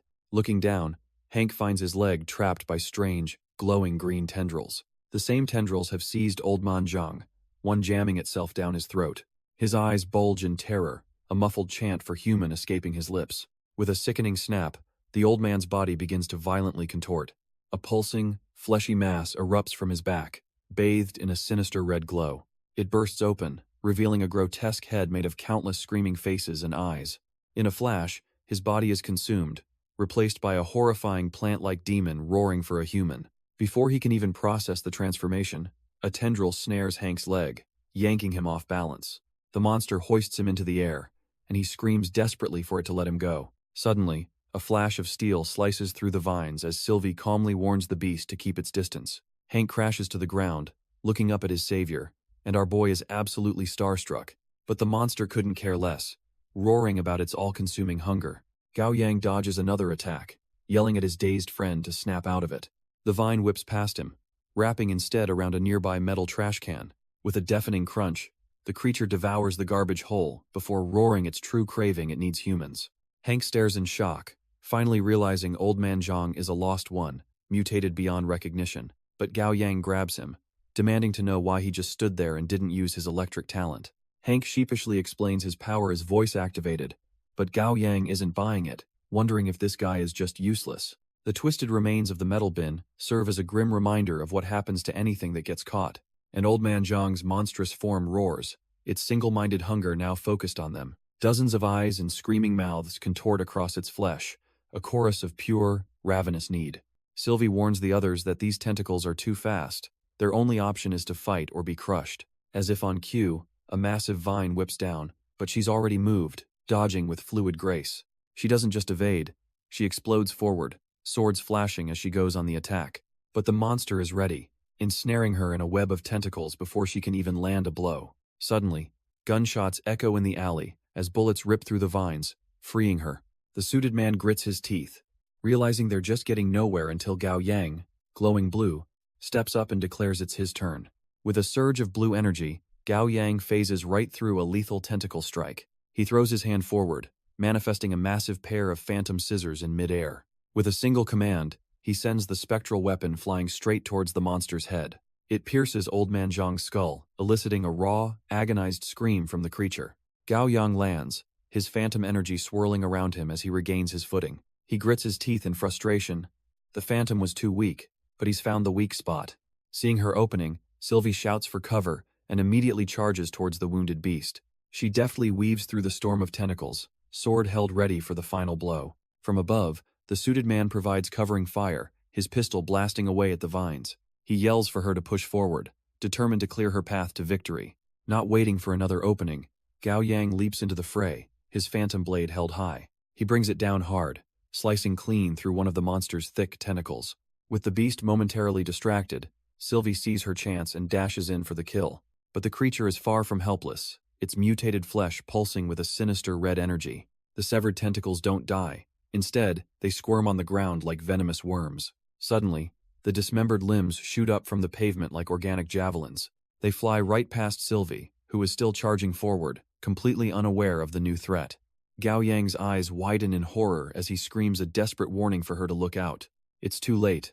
The living vines whip around her, constricting her arms and body in a vice grip. With a sickening thud, she is brutally slammed into the asphalt, her sword flying from her grasp. Pinned but not broken, Sylvie glares at her fallen sword. She still has one last chance. She unleashes her power, telekinetically launching the blade into the air like a guided missile. It streaks towards the monster's head, but Old Man Zhang is fast, trying to bat it away. The sword sinks deep into his skull, a perfect, brutal strike right between the eyes. A second phantom blade joins the first, and the creature lets out an unholy shriek of agony. But Sylvie grits her teeth in frustration. Her metal ability is too low level to deal a fatal blow. A thick, slimy tentacle wraps around the hilt, halting the blade's advance with raw power. With a grunt of effort, the monster rips the sword right out of its own head. Her weapon clatters uselessly to the ground, and the beast gloats that she will now become part of it. Suddenly, a furious shout rings out as Gao Yang charges in, yelling for the monster to get its hands off her. Before Gao Yang can even react, a slimy green tendril whips out from the darkness. It wraps tight around his ankle, and he realizes with dawning horror that he's completely tapped out. Hez yanked off his feet, certain Hez about to be dragged into the abyss and turned into mulch. But then, a hand reaches out through the gloom, Officer Huang, yelling for him to grab on. They lock hands, a desperate grip. But Huang admits his clip is empty, they're finished. As despair washes over him, Gao Yang forces himself to stay calm, to think. And just like that, the system rewards him, unlocking a brand new talent, Mimic. A wild idea sparks in his mind. He shoves Huang's hand away, telling him to let go. The officer is furious, shouting that it's a suicide mission, and asking if he's gone insane. But Gao Yang meets his gaze with steely resolve, insisting that he has a plan and needs him to trust him. Seeing that unwavering resolve, Officer Huang makes his choice, screaming that he trusts him. But he begs him, whatever he's planning, just don't die, as their grip finally slips. Gao Yang plunges into the swirling abyss, a thick vine yanking him deeper. But this was all part of his insane gamble. He spots Sylvie nearby and yells for her to get closer. She's completely confused as his hand reaches out, not for rescue, but directly for her. He just needs to make physical contact for a split second, and the system confirms it. A mimicable talent is identified, Blade God Level 3. He initiates the copy instantly. A new power floods his senses as he roars at Sylvie, telling her to throw him her blade. Now, snapping out of her shock, she uses her own metal ability, launching the sword through the torrent. The blade streaks towards Gao Yang, a final hope as he's dragged into the clutches of the mutated Old Man Zhang. His fingers wrap around the hilt, and a jolt of raw energy surges through him. The sword feels like an extension of his own arm, a part of him he never knew was missing. Suddenly, it all floods his brain, muscle memory, combat techniques, a killer instinct not his own. He turns to face the grotesque monster, his body moving with an unnatural, perfect alignment. In a split-second calculation, he sees his opening and unleashes the full power of the Blade God. A golden arc of energy slices through the air, aimed directly at the creature's core. The strike connects, carving cleanly through the monster's mutated flesh and severing its main vine. As the monster recoils in agony, the vines constricting Sylvie suddenly go slack and release her. Snapping back to her senses, she immediately reactivates her own talent, focusing on the metal of her blade.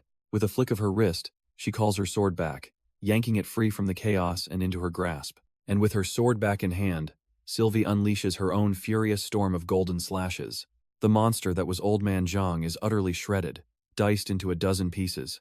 As the remains flop to the ground, Gao Yang lets out a breath, thinking the danger is finally over. But in the next instant, a cold blade is pressed against his throat. It's Sylvie, demanding answers. He stammers out an apology.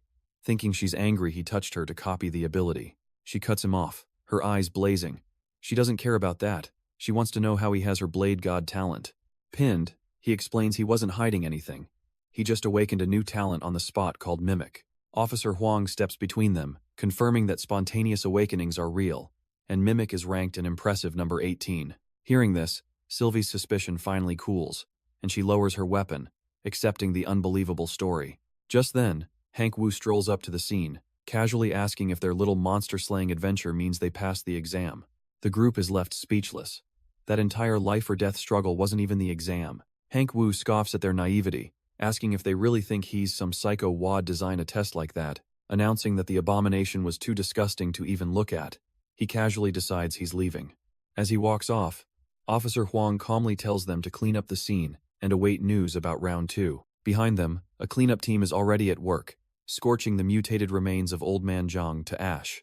Gao Yang watches, a grim realization settling in. These beasts are absolute nightmares, and he needs to be faster, sharper. Just then, he feels a strange presence, looking up to see a mysterious white cat watching him from a street sign. He's taken aback, completely startled. Where in the world did that come from? Officer Huang asks what he's staring at, but when Gao Yang turns to point, the cat has already vanished. Huang urges him to hurry before they're discovered, and soon they're in a car, Sylvie completely passed out from exhaustion. Watching Sylvie sleep, Gao Yang reflects on her past. She awakened at 10, and he finally understands the trauma behind her icy exterior. His thoughts are cut short by his phone buzzing relentlessly, a late-night call from his sister, Joyce. He answers to hear her frantic voice screaming that something terrible has happened, and he needs to get home now. The scene shifts, and Gao Yang is now sprinting full tilt down a hospital corridor, desperate to know how his father is. He finds his mother, completely distraught, who explains that while his dad is stabilized, the spinal damage is critical. She breaks down, revealing he may be permanently wheelchair-bound, all because of a car crash. His sister clings to him, sobbing. Stepping up, Gao Yang holds his family together, reminding them that their father being alive is what matters most. His mother looks up, wiping her tears, his words a lifeline in the middle of her despair. He tells her to take his sister home and rest, insisting that he will stay and watch over their dad for the night. His mother just looks at him. Her boy, who in a single moment has become the man of the family. The clock ticks past 5:30 a.m. when a doctor on duty offers Gao Yang a warm drink. He takes the cup, the simple gesture a small comfort during the long night's vigil. The doctor remarks that this is his favorite time of day, not for some poetic reason, but because his grueling shift is finally over. He then notices Gao Yang just holding the cup, asking why he isn't drinking. Gao Yang looks away, making the lame excuse that he's just not thirsty right now. A knowing smirk spreads across the doctor's face as he cuts right through the facade, asking if he's scared of him. The question catches Gao Yang completely off guard, and he stammers, trying to deny it. But the doctor presses on, his voice low, stating that he knows Gao Yang thinks he's a beast. The word hangs in the air, and Gao Yang's eyes widen in pure shock. The sudden jolt of fear triggers his power, and a digital phantom of himself flickers into existence behind him. The doctor leans back with a smug confidence, telling Gao Yang to relax. If he were a threat, the boy would already be dead. The gears in Gao Yang's head finally click into place, and he realizes this man isn't a monster, he's an awakener. The doctor introduces himself with a knowing look. His name is Marcus Bai. His eyes flash a brilliant crimson as he reveals his talent. Crimson Sight, ability number 131. He explains it allows him to see thermal signatures, spotting the subtle differences that mark a beast, and he knew Gao Yang was human from the start. A wave of relief washes over Gao Yang, who feels like an idiot for letting his paranoia get the better of him. But with one fear gone, another takes its place, and he desperately asks Dr. Bai if his family is human. The doctor's face turns serious, shutting him down immediately. Sorry, kid. Rules are rules. Bai then studies him, correctly guessing that Gao Yang must have awakened his powers very recently. He sits down next to the boy, noting that his terror of beasts seems a little excessive, prompting a bewildered Gao Yang to ask if he shouldn't be afraid. Dr. Bai explains that beasts meticulously roleplay as humans, following a delicate order, a certain way of things. He adjusts his glasses, ready to impart some heavy wisdom on the boy. This fragile piece, this fabricated reality, holds together so long as awakeners don't shatter the status quo. The words hit Gao Yang, whose thoughts turn to his father's hospital room, and a realization begins to dawn. He's been overthinking it. Whether his family is human or beast, the love he feels is genuine. He decides then and there to stop living in terror. When drowning in unknowns, his best bet is to find the truth.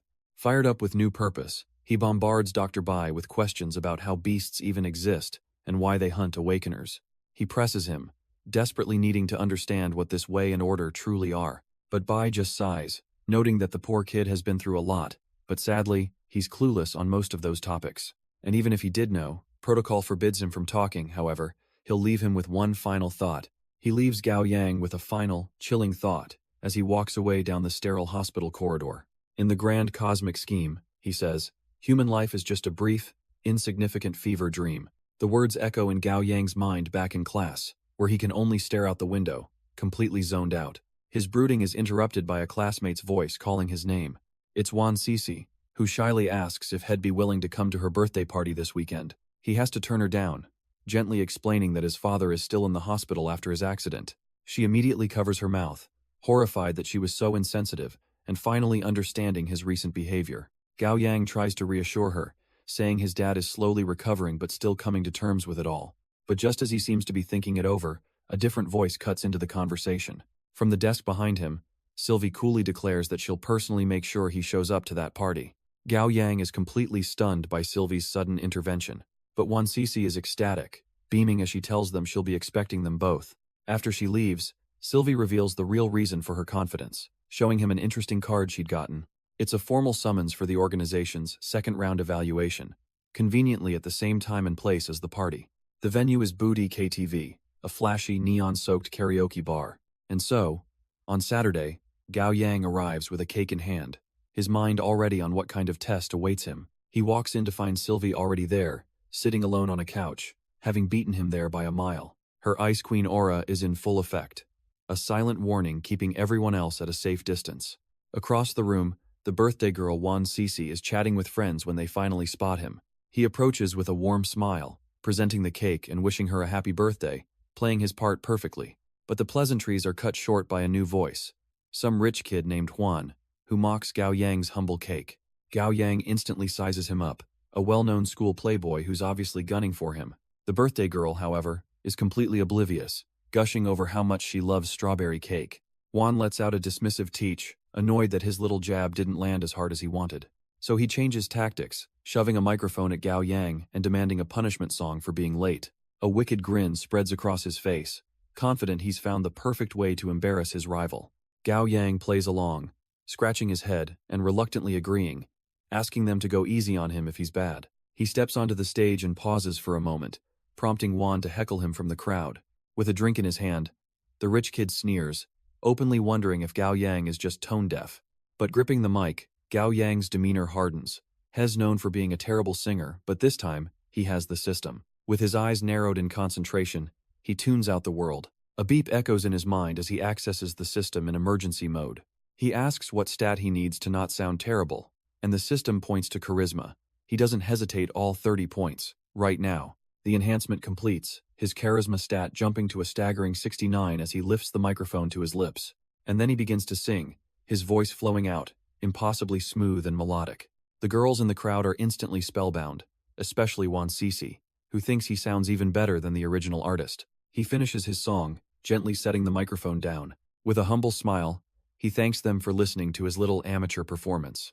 But Juan, furious at being upstaged, slams a dice cup down, yelling that sappy songs are for losers. A dangerous smirk plays on Gao Yang's lips. Dice, he thinks. With my luck stat, he calmly agrees to roll. Juan leans back, supremely confident, as he faces Gao Yang across the dice cups. He scoffs at his opponent's choice, boasting that he's literally never lost a game of pure luck. A waitress arrives with a tray of standard beers for the loser, but Juan angrily dismisses them, demanding 5 cases of their most expensive drink, Space Nebula. A different waitress in a bunny outfit gently warns him that even 2 cases of that cocktail is a lot. He explodes in a fit of rage, accusing her of looking down on him and thinking he can't afford it. The intimidated waitress immediately apologizes and hurries off to get his ridiculous order. Gao Yang simply smirks, noting that while he doesn't like to show off, he never backs down from a fight. He lifts his cup, revealing a very solid roll, all 4s and 5s. Having clearly lost the round, Juan is forced to down the penalty shot. Juan stares at the dice, his face contorted with rage, refusing to believe he's lost 15 times in a row. He erupts in a drunken fury, demanding another round, absolutely certain that Gao Yang must be cheating. With a violent slam, the cup shatters, and a sharp piece of shrapnel zips through the air, cutting Wan Sisi's arm. That's the last straw. Gao Yang's friendly demeanor vanishes as he grabs Juan's wrist, telling him he's gone too far. But Juan is completely unhinged, shoving him off and screaming that a broke loser like him has no right to interfere. He sends Gao Yang stumbling back into a chair and then grabs a heavy pitcher, clearly intending to start a real fight. Gao Yang gets to his feet, telling his friends it's time to go, trying to de-escalate the situation for their sake. He puts on a calm facade for the girls, promising to babysit the drunk so they can leave safely. The other guests are already heading for the door, disgusted by Juan's behavior ruining the entire party. As she leaves, Wan Sisi looks back at Gao Yang, her expression full of worry for what's about to happen. With everyone gone, Gao Yang tries one last time to appeal to reason, pointing out that this is all just a stupid misunderstanding. But Sylvie, watching from the couch, scoffs at his words, telling him to cut the holier-than-thou act. Fueled by her comment, Huang grabs Gao Yang, screaming that he's deliberately trying to steal his girls and ruin his life. Suddenly, a hand clamps down on Juan's wrist, gently but firmly trying to stop him. A waitress in a bunny mask has stepped in, her voice calm as she suggests they all talk this out like adults. Juan whirls around, absolutely furious that some staff member would dare to interfere with him, but this is no ordinary waitress. Her eyes glow with intent as she raises her hand, ready to strike. A brutal backhand cracks across Juan's face with incredible force, sending him staggering backward. He collapses to the floor, instantly knocked unconscious and ensnared by some sort of mysterious threads. Gao Yang can only stare, completely dumbfounded by the sudden and shocking turn of events. The mysterious waitress gives a friendly wave, her smiling lips the only feature visible beneath her mask. She introduces herself to Gao Yang as White Rabbit, an agent of a group called the Zodiac. The pieces suddenly click into place for Gao Yang. She's the real examiner?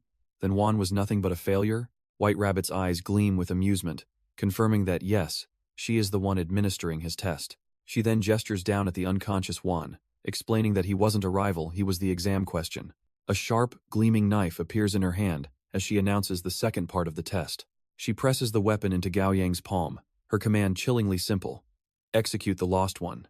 Gao Yang stares back in utter disbelief. She's asking him to commit murder? But as he stands there frozen, Sylvie's blade materializes in her own hand, shimmering with power. She casually kneels by Juan's body, wondering aloud if it's really that simple. Kill him, and they pass? White Rabbit confirms their task is simple. Use any method, and she'll handle the disposal. With no hesitation at all, Sylvie whips the knife around, aiming straight for Juan's throat. But just as the blade descends, a hand flashes out, grabbing her wrist in a firm grip. It's Gao Yang, desperately telling her to stop, refusing to let her commit murder. He argues it makes no sense. Juan hasn't even transformed into a beast yet. The examiner's eyes narrow, retorting that beasts don't require justification to be terminated. She gives Juan's body a contemptuous kick, mocking them for being squeamish over one lost one.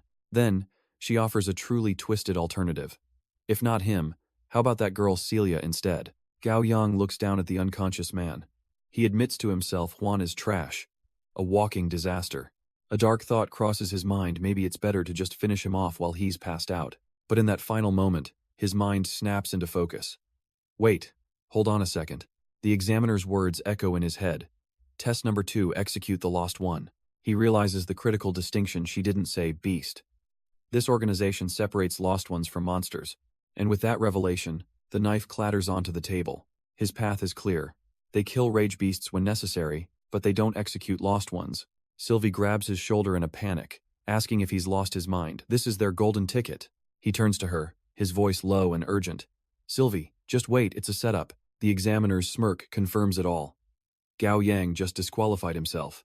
Now, it's Sylvie's turn. She's told to choose wisely, as a gleaming blade forms in her hand, a once-in-a-lifetime opportunity.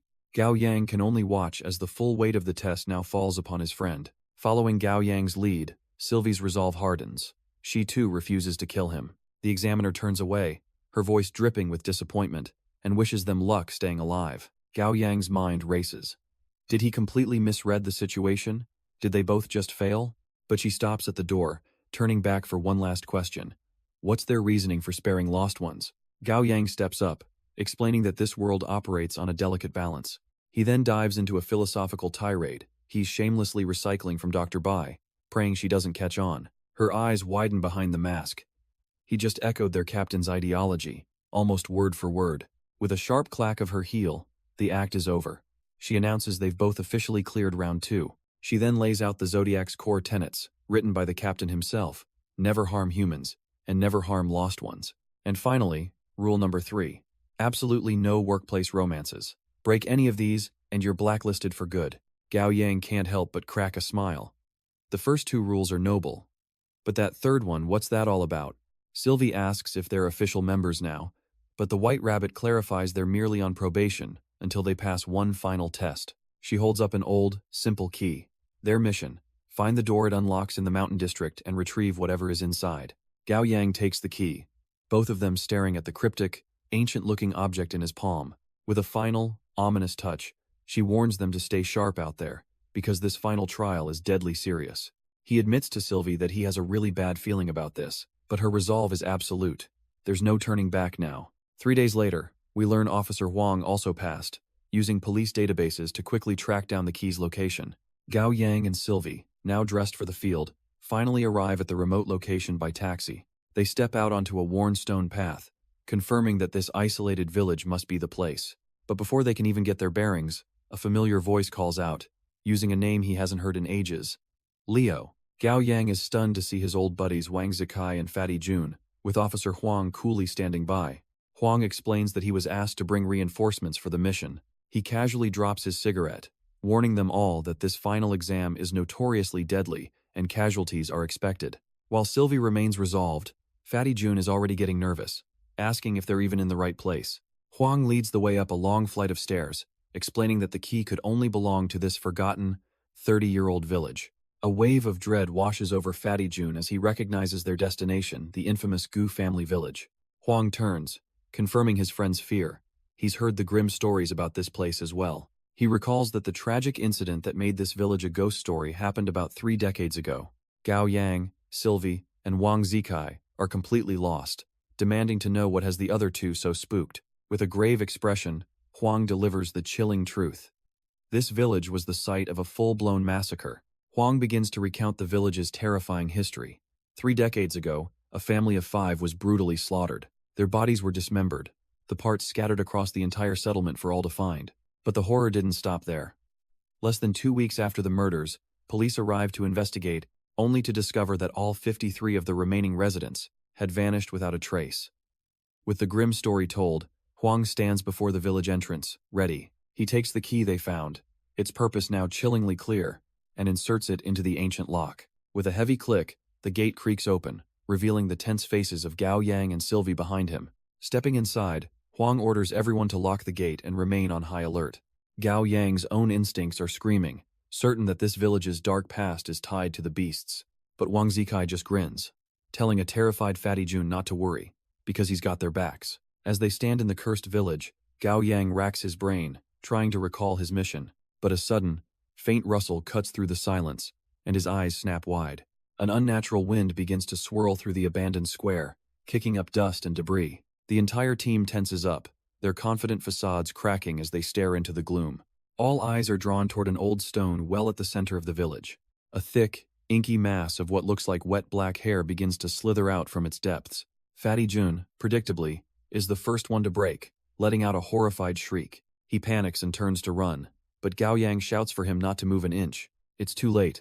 The shadowy tendrils lash out and pierce straight through his back. The dark tendrils wrap around Fatty Jun's face, his muffled cries for help swallowed by the shadows.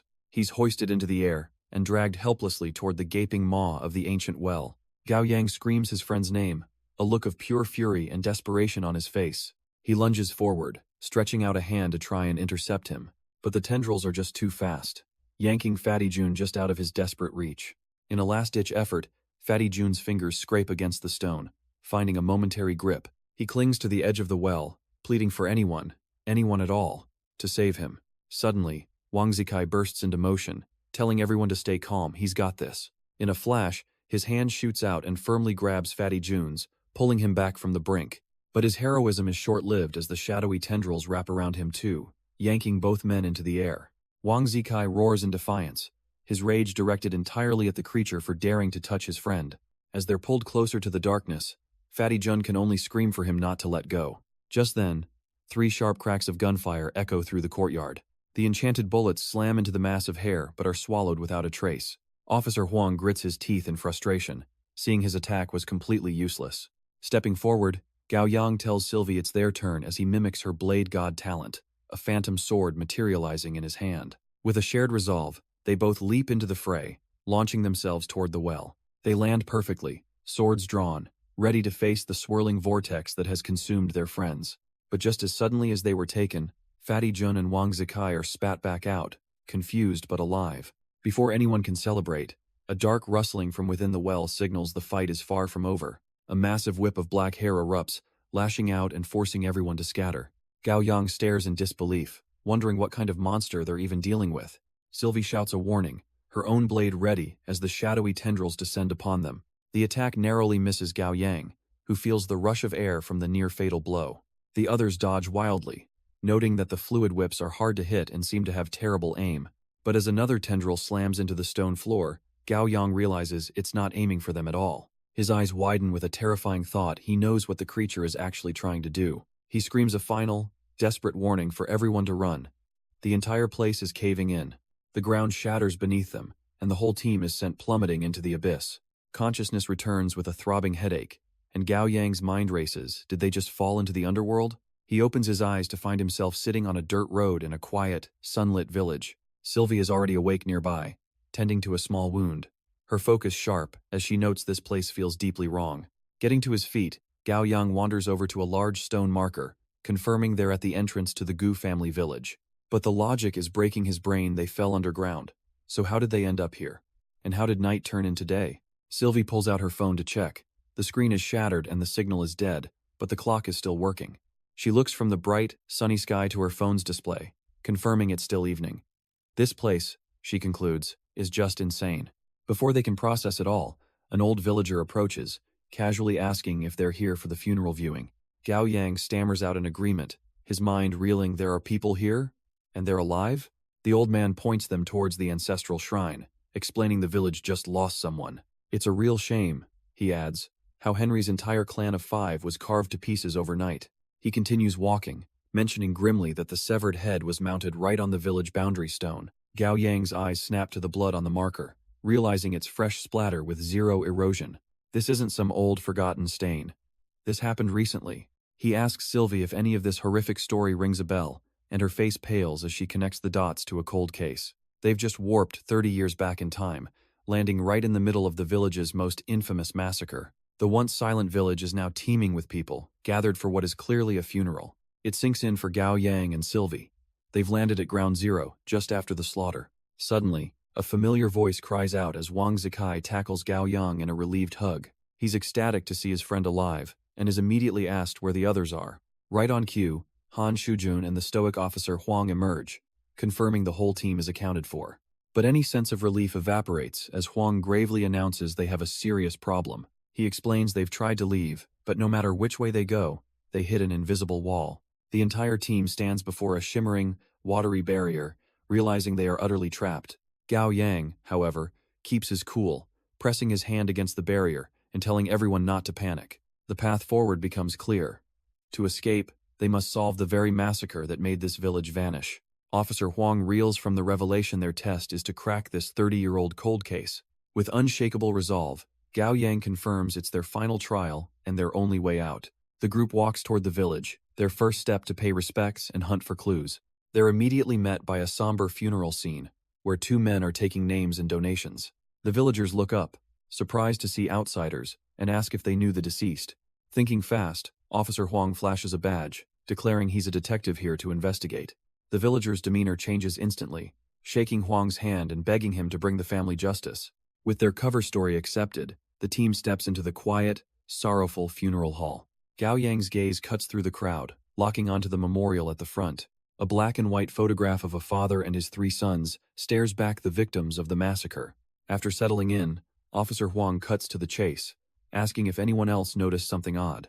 Gao Yang confirms it instantly. Only 4 people are in the memorial photos. Han Shujun's face twists in confusion. The news said 5 victims. Huang calmly explains the family tree, the father and his 3 sons.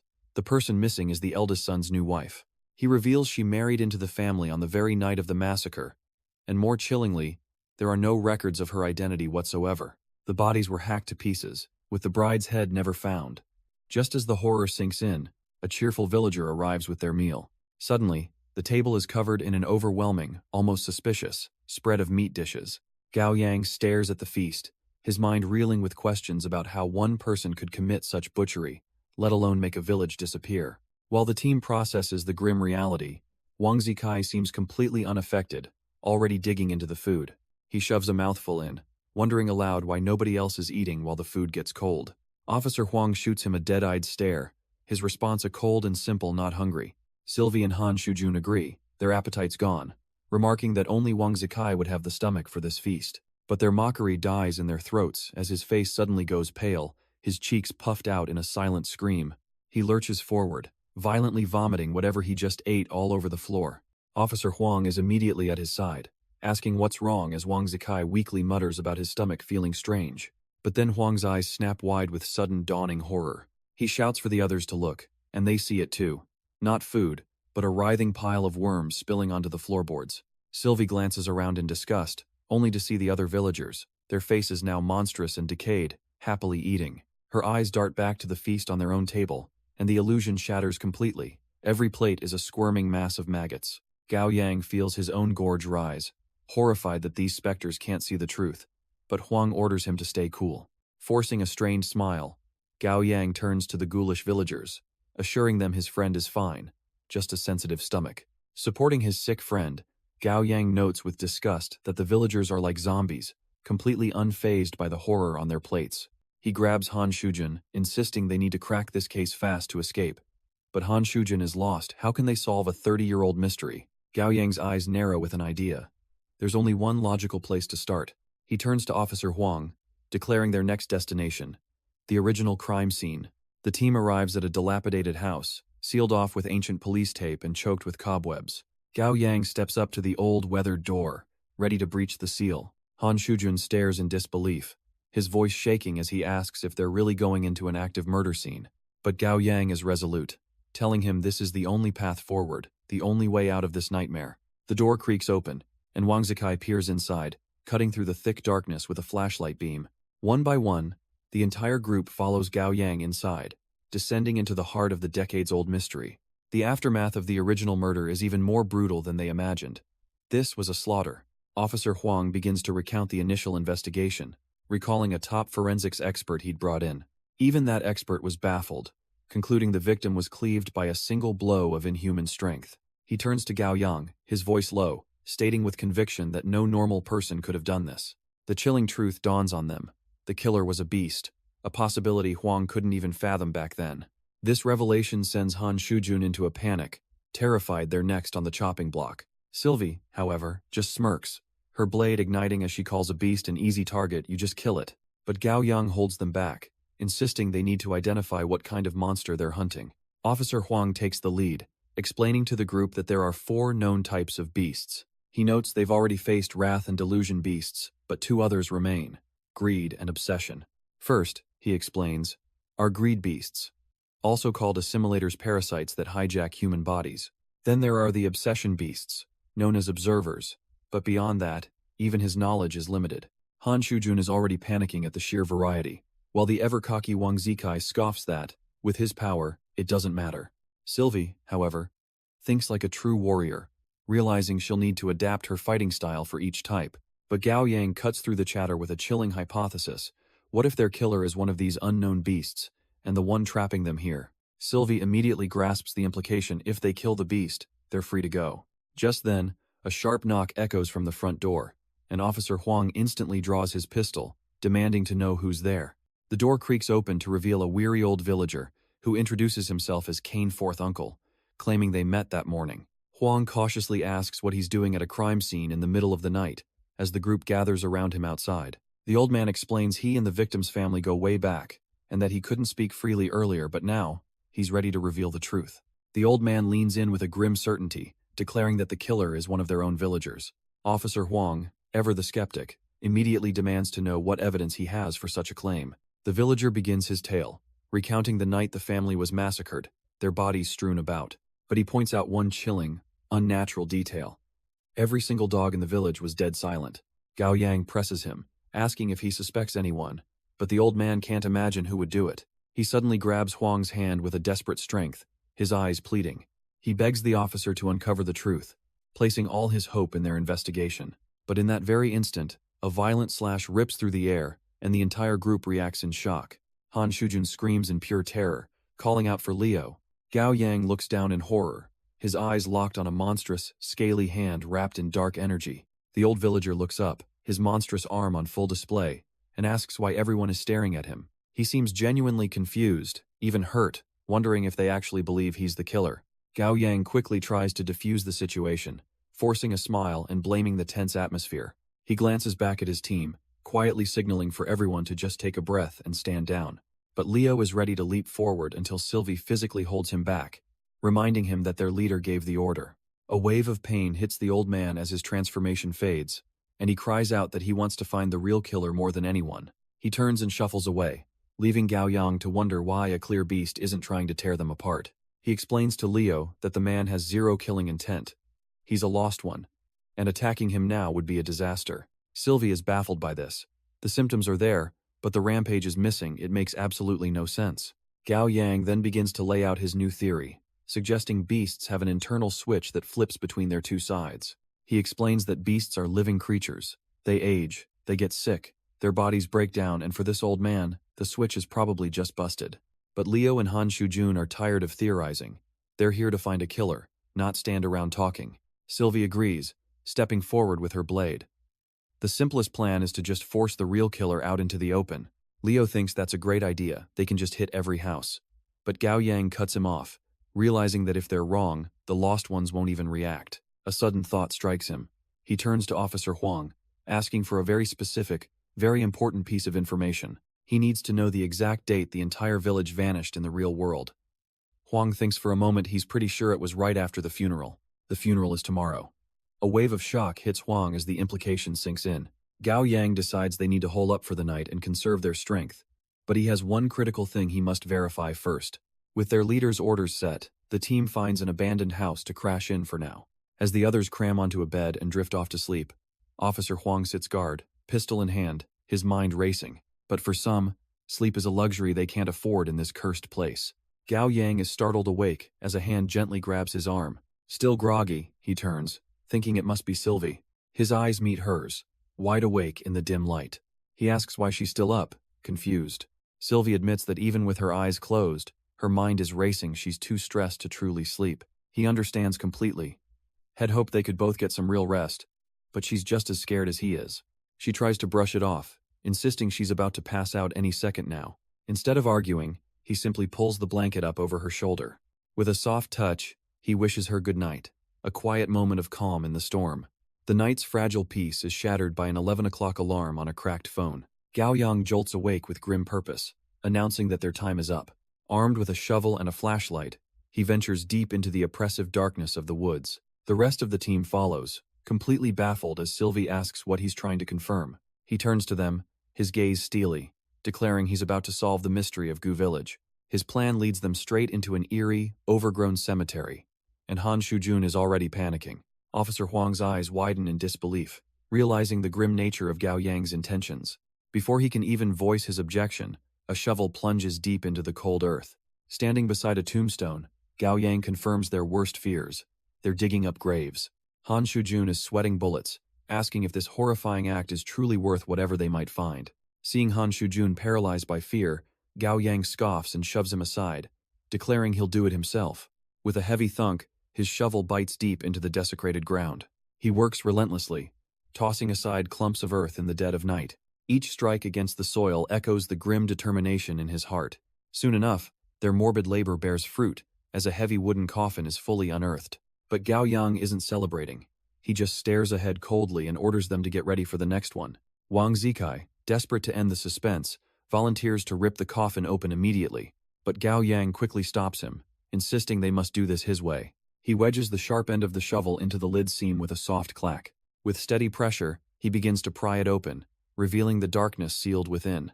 Sensing something isn't right, Gao Yang barks an order for everyone to stand back. He calls on Sylvie, whose telekinetic powers flare to life, taking control of the shovel.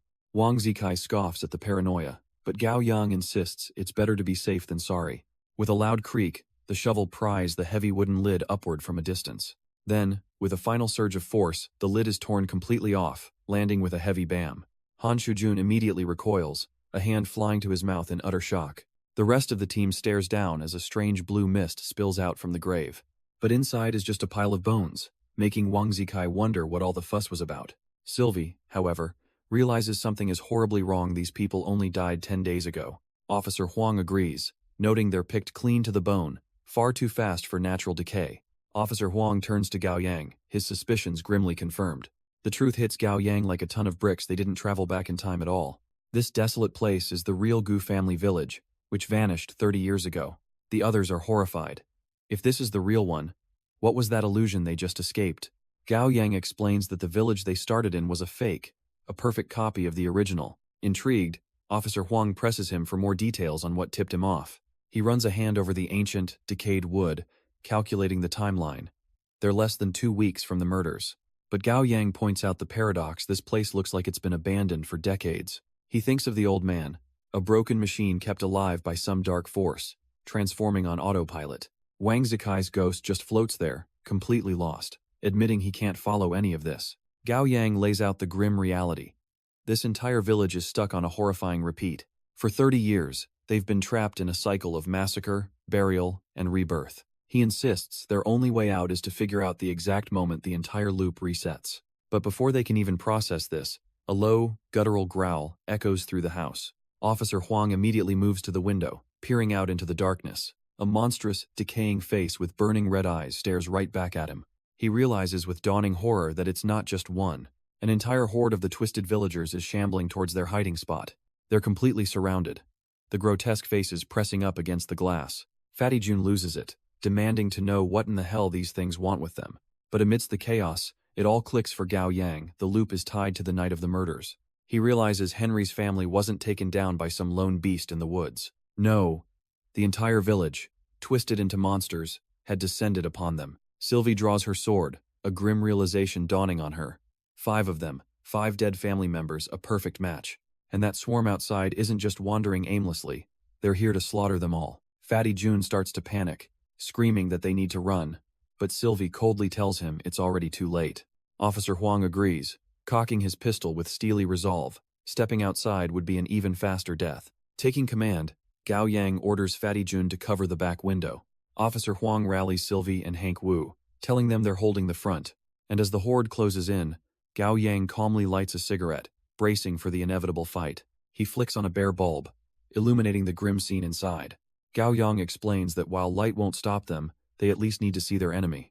He quickly accesses his system, hoping for a new talent, but the unlock fails. Of course, just outside, the horde of monstrous villagers barrels toward the fragile house. The first one smashes through the barricade, roaring with hunger for human flesh. Its gnarled, clawed hand reaches for the doorknob, fumbling to get inside. But before it can, Officer Huang calmly raises his pistol and fires without a hint of hesitation.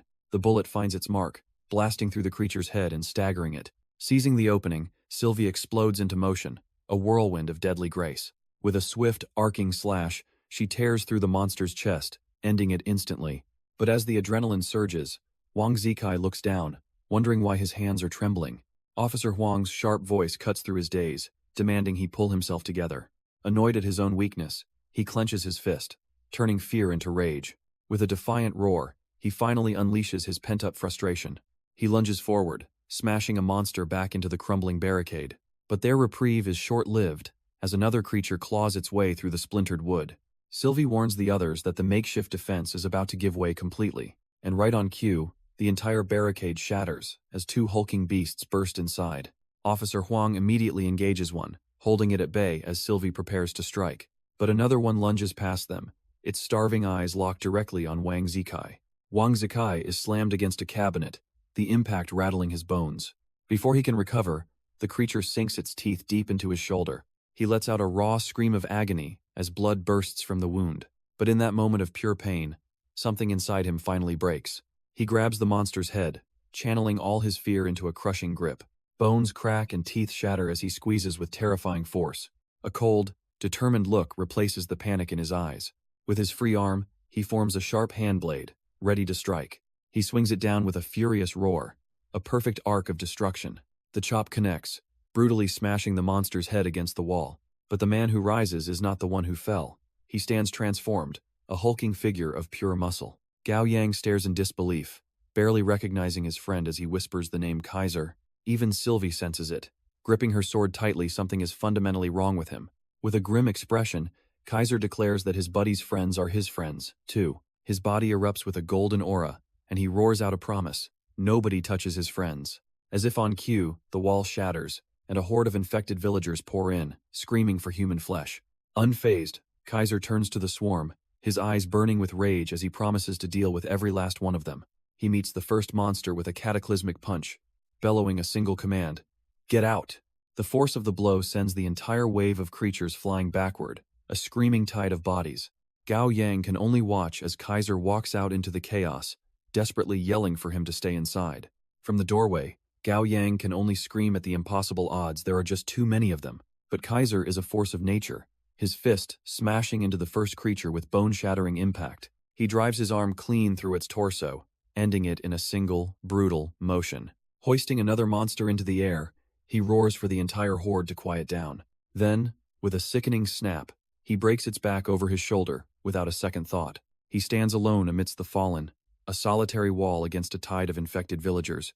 A fiery aura erupts around him as he dares the entire horde to come at him together. They answer his challenge, surging forward in a monstrous, screaming wave. One of the creatures lands a solid punch right against his ribs, but it's like hitting a steel wall. The blow has absolutely no effect on him. But even a titan can fall, as one of the monsters sinks its teeth deep into Kaiser's shoulder. A raw scream of agony escapes his lips, the first real sign of pain he's shown. Watching from the sidelines, Gao Yang realizes their main tank is being overwhelmed. They can't just let him fight alone. The bodies of the fallen are piling up, but the fight is far from over. In fact, a new, tougher-looking beast rises from the floor, a strange red mark glowing on its forehead. It lunges straight for Sylvie, ignoring the slash she just delivered. She stares in disbelief, wondering how it's even still moving, let alone attacking. Gao Yang leaps in to protect her, channeling her own power and roaring out the name, Blade God. He drives the glowing dagger down with all his might, aiming for a kill shot, but it just scrapes off the monster's scaly hide. Instead of a cry of pain, his failed attack only earns him a furious, blood-curdling roar. Having shrugged off the attack, the enraged beast winds up for a devastating counter. Its claws tear through Gao Yang's hoodie, ripping a bloody gash across his chest. The sheer force of the blow sends him flying backward, shattering a wooden support beam on impact. But before the monster can land a finishing strike, a gunshot cracks through the air. It's Officer Huang. The bullet slams right between the creature's eyes, stunning it for a crucial second. Sylvie seizes the opening he created, her eyes burning with lethal intent. With a powerful swing of her blade, she slices clean through its neck, sending the monster's head flying. Gao Yang collapses to the ground, gritting his teeth against the searing pain. Thankfully, Han Shujun is right there, his hands already glowing with healing energy over the wound. Officer Huang lowers his gun slightly, his sharp gaze fixed on Gao Yang, making sure he's okay. With his wound healed, Gao Yang gets to his feet, declaring he's nowhere near done yet. The team shares a moment of grim resolve. Officer Huang has a pregnant wife to get home to, and Gao Yang, well, he's got his own reasons. But their brief respite is shattered as a monstrous reptilian beast bursts through the wall. Officer Huang's face drains of color as he recognizes it. This isn't just any monster, it's a high-level slayer. Gao Yang notices a chilling resemblance to the demon from the hotel, only this one feels far more powerful. Taking the lead, he asks if everyone is ready to face this new nightmare. With a sharp go, the trio launches a coordinated attack, rushing the beast from all sides. Sylvie takes to the air, descending like an avenging angel with her sword aimed right for its neck. But the slayer is incredibly fast, its thick, scaly tail whipping around in a blur. It connects with a brutal smack, sending Sylvie flying sideways through the air. With Sylvie knocked aside, Officer Huang steps up, unleashing his own talent. Gun God! The specialized bullet slams into the slayer's head but simply sparks against its impossibly thick hide. The monster roars, more annoyed than injured, its rage now focused entirely on him. Before Huang can react, a massive clawed arm smacks him down with contemptuous ease. But that creates an opening, and Gao Yang is already there, driving his dagger into the beast's back. A piercing shriek echoes as the monster thrashes, trying to dislodge the attacker on its back. He grits his teeth. The scales are too tough. The blade won't go any deeper with his strength alone. So he calls on his phantom, a spectral double appearing to add its weight to the attack. Together, they force the dagger deeper, sending a fresh wave of agony through the creature. But pain only fuels its fury, as it whips its head around for a devastating counterattack. But the monster's tail whips around with brutal force, slamming into Gao Yang. He's sent flying backwards, crashing hard into the debris. Though wounded, the beast convulses on the floor, far from finished. Staggering to his feet, Gao Yang can only stare, realizing this thing is insanely overpowered. And that realization is confirmed as the monster's eyes snap open, burning with pure hatred. Across the room, Sylvie yells a warning while Officer Huang curses, his gun now uselessly empty. The team's healer, Han Shujun, slumps to the ground in despair, convinced they're all about to die. With a final, guttural roar, the creature lunges, charging straight for Gao Yang to end this.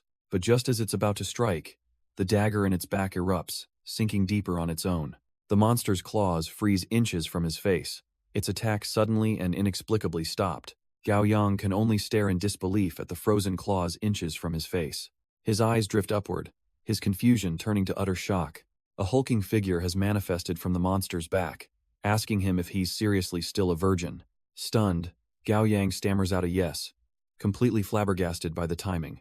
The man, Kaiser, just grins, glad he didn't miss out, saying they're ride or die, after all. Then his expression hardens.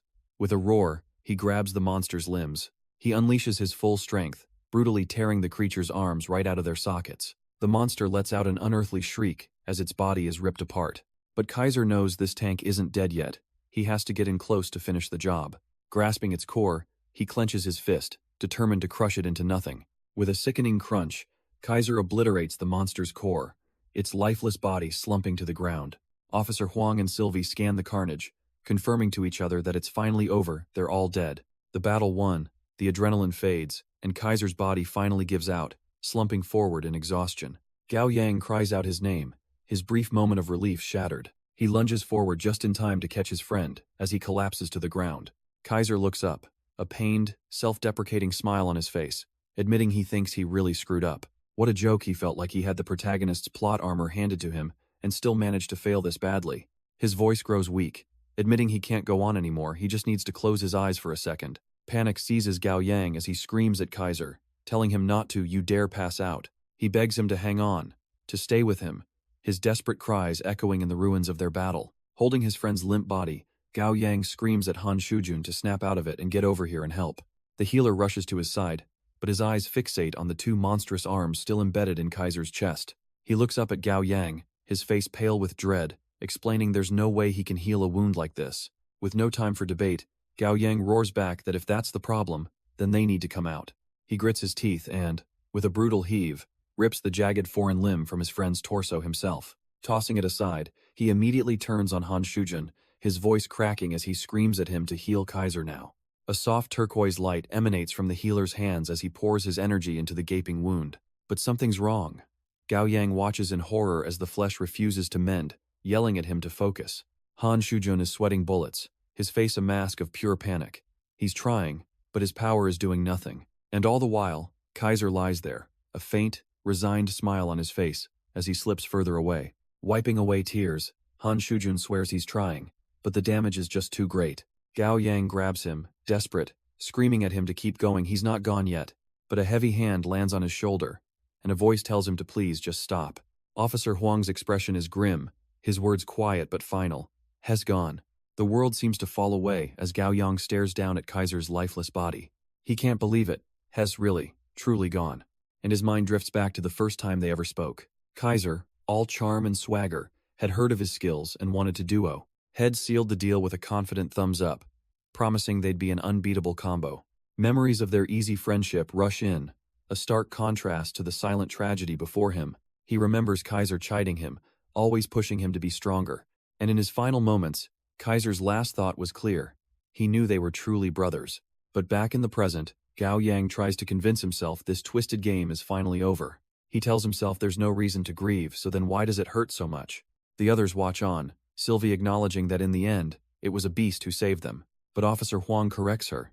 Beast or human, the way Kaiser fought for them was real. Suddenly, a chilling system alert flashes extreme danger, boosting Gao Yang's luck multiplier 1,000 times. He snaps out of it, screaming that something ridiculously powerful is right here, and they need to run. Without a second thought, the survivors scramble up the stairs in a desperate flight, but Sylvie throws her arm out, halting their escape as she senses the overwhelming threat ahead. A strange hissing sound fills the air, pulling Sylvie's focus from the stairs. It's not coming from ahead, it's all around them. Gao Yang looks down in horror, screaming that the danger is right beneath their feet. The corpses of the possessed villagers are dissolving into nothingness. Black, ethereal tendrils rise from their decaying bodies, gathering into the air. The team looks up in stunned disbelief, a cold dread washing over them. It's the hair creature from that night, now revealing a horrifying skull at its core. They're exhausted and out of firepower, facing a monster they know is an absolute nightmare. Officer Huang wonders grimly if the Zodiac knew. But Gao Yang's expression hardens. This was never a test. He realizes they were sent here to be slaughtered. Sylvie's eyes burn with rage, the grim truth finally sinking in. They were disposable from the start. Guilt washes over her, believing she led them all to this nightmare. But Officer Huang refuses to let her carry that burden alone. The group's healer, Han Shujun, is the first to break, screaming that he's not going to die here. But his panic attracts the beast's attention, and with a sudden swoosh, dark tendrils snatch him from the ground. In the next instant, Officer Huang is caught too, desperately trying to cut himself free as he orders the others to run. Gao Yang knows it's useless. There's nowhere left to run. This is where they make their last stand. He puts every ounce of his strength into a desperate swing with his shovel, only for the hair to stop it dead, lashing out to slice across his chest like steel wire. It's over in a flash, as the entire team is bound and lifted into the air, completely helpless. A cold dread fills Officer Huang as he realizes that even Sylvie's legendary Blade God ability is failing against this monster. But even as she's being overwhelmed, Sylvie tries to find an opening in the sea of hair. The tendrils are just too fast, wrapping around her limbs and pulling her back. She realizes cutting them is pointless. They just regenerate from an endless source. Then, a desperate thought cuts through the panic. It has to have a weak point. The skull. As if summoned by her thoughts, the monstrous skull reveals itself, the true master of the hair. Bound but not broken, Sylvie focuses all her power into a single command for her metal talent. Her blade flies from its sheath, a silver streak aimed right at the creature's core. It plunges deep into the bone, a seemingly perfect strike right between the eyes. But with an impossible clang, her sword is violently repelled, bouncing off the skull's surface. Sylvie can only watch in horror as her final, desperate gamble amounts to nothing. Even Officer Huang can't believe it. The skull's defense is just that absolute. The monster itself seems to relish in their despair, whispering a single, chilling command, die. With a violent whoosh, the hair flings Sylvie into the air as Han Shujun screams her name in terror. Then, a thick tendril of hair slams forward, brutally impaling her straight through the chest. The skull's eyes glow with triumph as it declares her beautiful hair now belongs to it. Watching her fall, something inside Gao Yang snaps, and he screams inwardly for the system. Hess going all in, calling on every last luck point Hess painstakingly accumulated. With no time for second thoughts, he commands it to unlock a new talent, skipping all confirmations. The system grants his wish. Pyro, 2-5 reinforcement, as he pours every remaining point into his spirit stat. And as the monster's hair continues to crush him, Gao Yang's hand erupts in a torrent of brilliant flame. With a furious roar, Gao Yang commands his newfound power to burn all of it. A massive jet of fire erupts from his hand, rocketing toward the hair, ensnaring Sylvie. The flames connect with a deafening boom, instantly vaporizing the dark tendrils. Caught in the inferno, the skull monster can only scream as its pride and joy turns to ash. The fiery explosion engulfs the creature, and the sudden release sends everyone plummeting. Officer Huang is shocked to find himself free, realizing the fire forced the monster to let go. Han Shujun, on the other hand, is just a terrified man in freefall, screaming for help. He spots Gao Yang on the ground and desperately calls out to him. With no other options, he stretches out his hand, begging to be caught. But he completely misses, smashing into the ground with a painful thud. While Officer Huang smashes into the ground, Han Shujun lands with an even more pathetic faceplant. But as the others fall, Gao Yang spots Sylvie plummeting towards him, helpless. He moves in a flash, catching her securely in his arms before she can hit the ground. Sprawled out nearby, Han Shujun whines in outrage that Gao Yang saved the pretty girl but not him. Gao Yang ignores him, gently setting Sylvie down as she warns him to be careful. A lethal strand of hair whips through the air, aimed directly at his exposed back. But the attack freezes just inches away, held by an unseen force. Gao Yang's expression turns to ice. He's done playing games. Grabbing the hair tendril, he informs the monster that its time is up. With a furious roar, he unleashes the full might of his flames. A torrent of fire erupts from his clenched fist, incinerating the strands of hair. And in that moment of crisis, a notification appears. His flame talent has leveled up. The demonic hair recoils in pain, scorched and seared by the sudden inferno. But Gao Yang isn't letting it get away, snatching the tendril before it can retreat. The monster yanks back with incredible force, pulling him helplessly into the air. He becomes a human kite, soaring through the sky with one hand blazing like a comet. From below, Officer Huang realizes the kid's insane plan. He's using the hair to reel himself in. The monster's grotesque face looms into view, ready to devour him in midair. Dangling helplessly, Gao Yang curses its blinding speed, knowing he can't possibly dodge. But in a flash, a brilliant slash of blue light cuts through the air to intercept. It's Sylvie's blade, imbued with her power, slicing through the black tendrils to free him. Gao Yang looks back in shock, stunned to see she's still fighting. On the ground below, she lies gravely wounded, having used her metal ability at the last possible second. With fading strength, she whispers his name, knowing she has only one shot left to give. He sees the faces of his entire team, all of them beaten and broken. This is their only chance to get out alive. Focusing all his resolve, Gao Yang ignites his hand with a furious, crackling flame. He becomes a human comet, screaming as he rockets straight into the monster's gaping mouth. With a final roar, he unleashes everything, determined to burn this creature to absolute ash. The skull lets out a pained hiss as the inferno scorches its very being from the inside out. But the sheer force of the blowback sends him reeling, blood spraying from his lips. But the tendril smashes right through his chest, and a cold dread washes over him. It wasn't enough. He's flung into the air like a rag doll, realizing with despair that the gap between them is just too great. The monster begins to reel him in, pulling him back towards its gaping, skeletal mouth. From below, Officer Huang and Fatty Jun can only scream his name in pure, helpless terror. Suddenly, strange, glowing feathers begin to drift around Gao Yang as he hangs on the edge of consciousness. Miles away, in a secluded, sun-dappled forest, a presence makes itself known. A mysterious figure in a red demon mask stands ready, his hand already a blur of motion. With a single, impossibly fast slash, he unleashes a blade of pure energy into the air. The attack crosses the distance in an instant, severing the thick tendril of hair and freeing Gao Yang.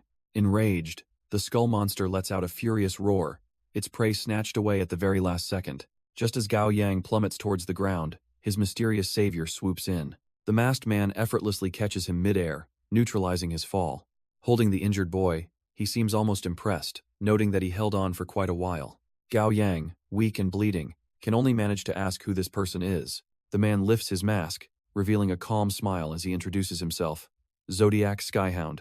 With Gao Yang safely behind him, Skyhound declares he'll handle the rest from here. He unleashes another blast of energy, but the enraged skull monster retaliates, trapping the attack in a cage of hair. Skyhound watches, completely unfazed by the monster's power, and simply calls for backup. Suddenly, a girl with a baseball bat rushes into the clearing, sighing with annoyance. She pulls down her rabbit-themed mask, muttering for her partner to stop rushing her. This girl, White Rabbit, makes her entrance, blasting off the ground like a rocket. Down below, Fatty Jun and another survivor look on with pure, unadulterated relief. She rides a wave of crackling energy, playfully taunting the monster as its hair whips toward her. Mask back on, she hoists her bat, channeling power for what she calls a grand slam, and with a brutal smash, she connects, driving her bat straight into the creature's face. The sheer force of the blow sends the monster crashing down into the forest floor. Its skull lies broken in a crater, wisps of dark energy smoking from the wreck.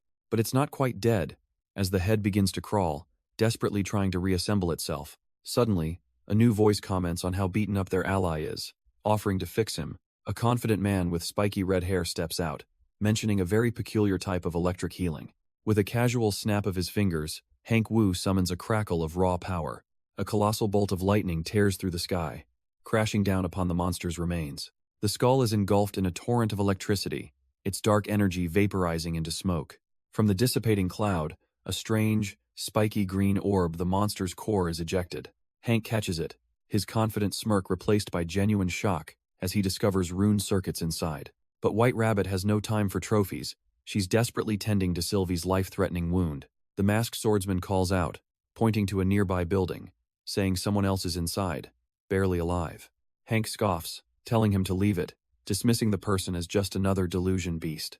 Suddenly, a bloody hand grabs his leg. It's Gao Yang, insisting that's no beast, but his friend. Hank is furious, berating the boy for saving others while he's dying himself, as Gao Yang weakly pleads for help.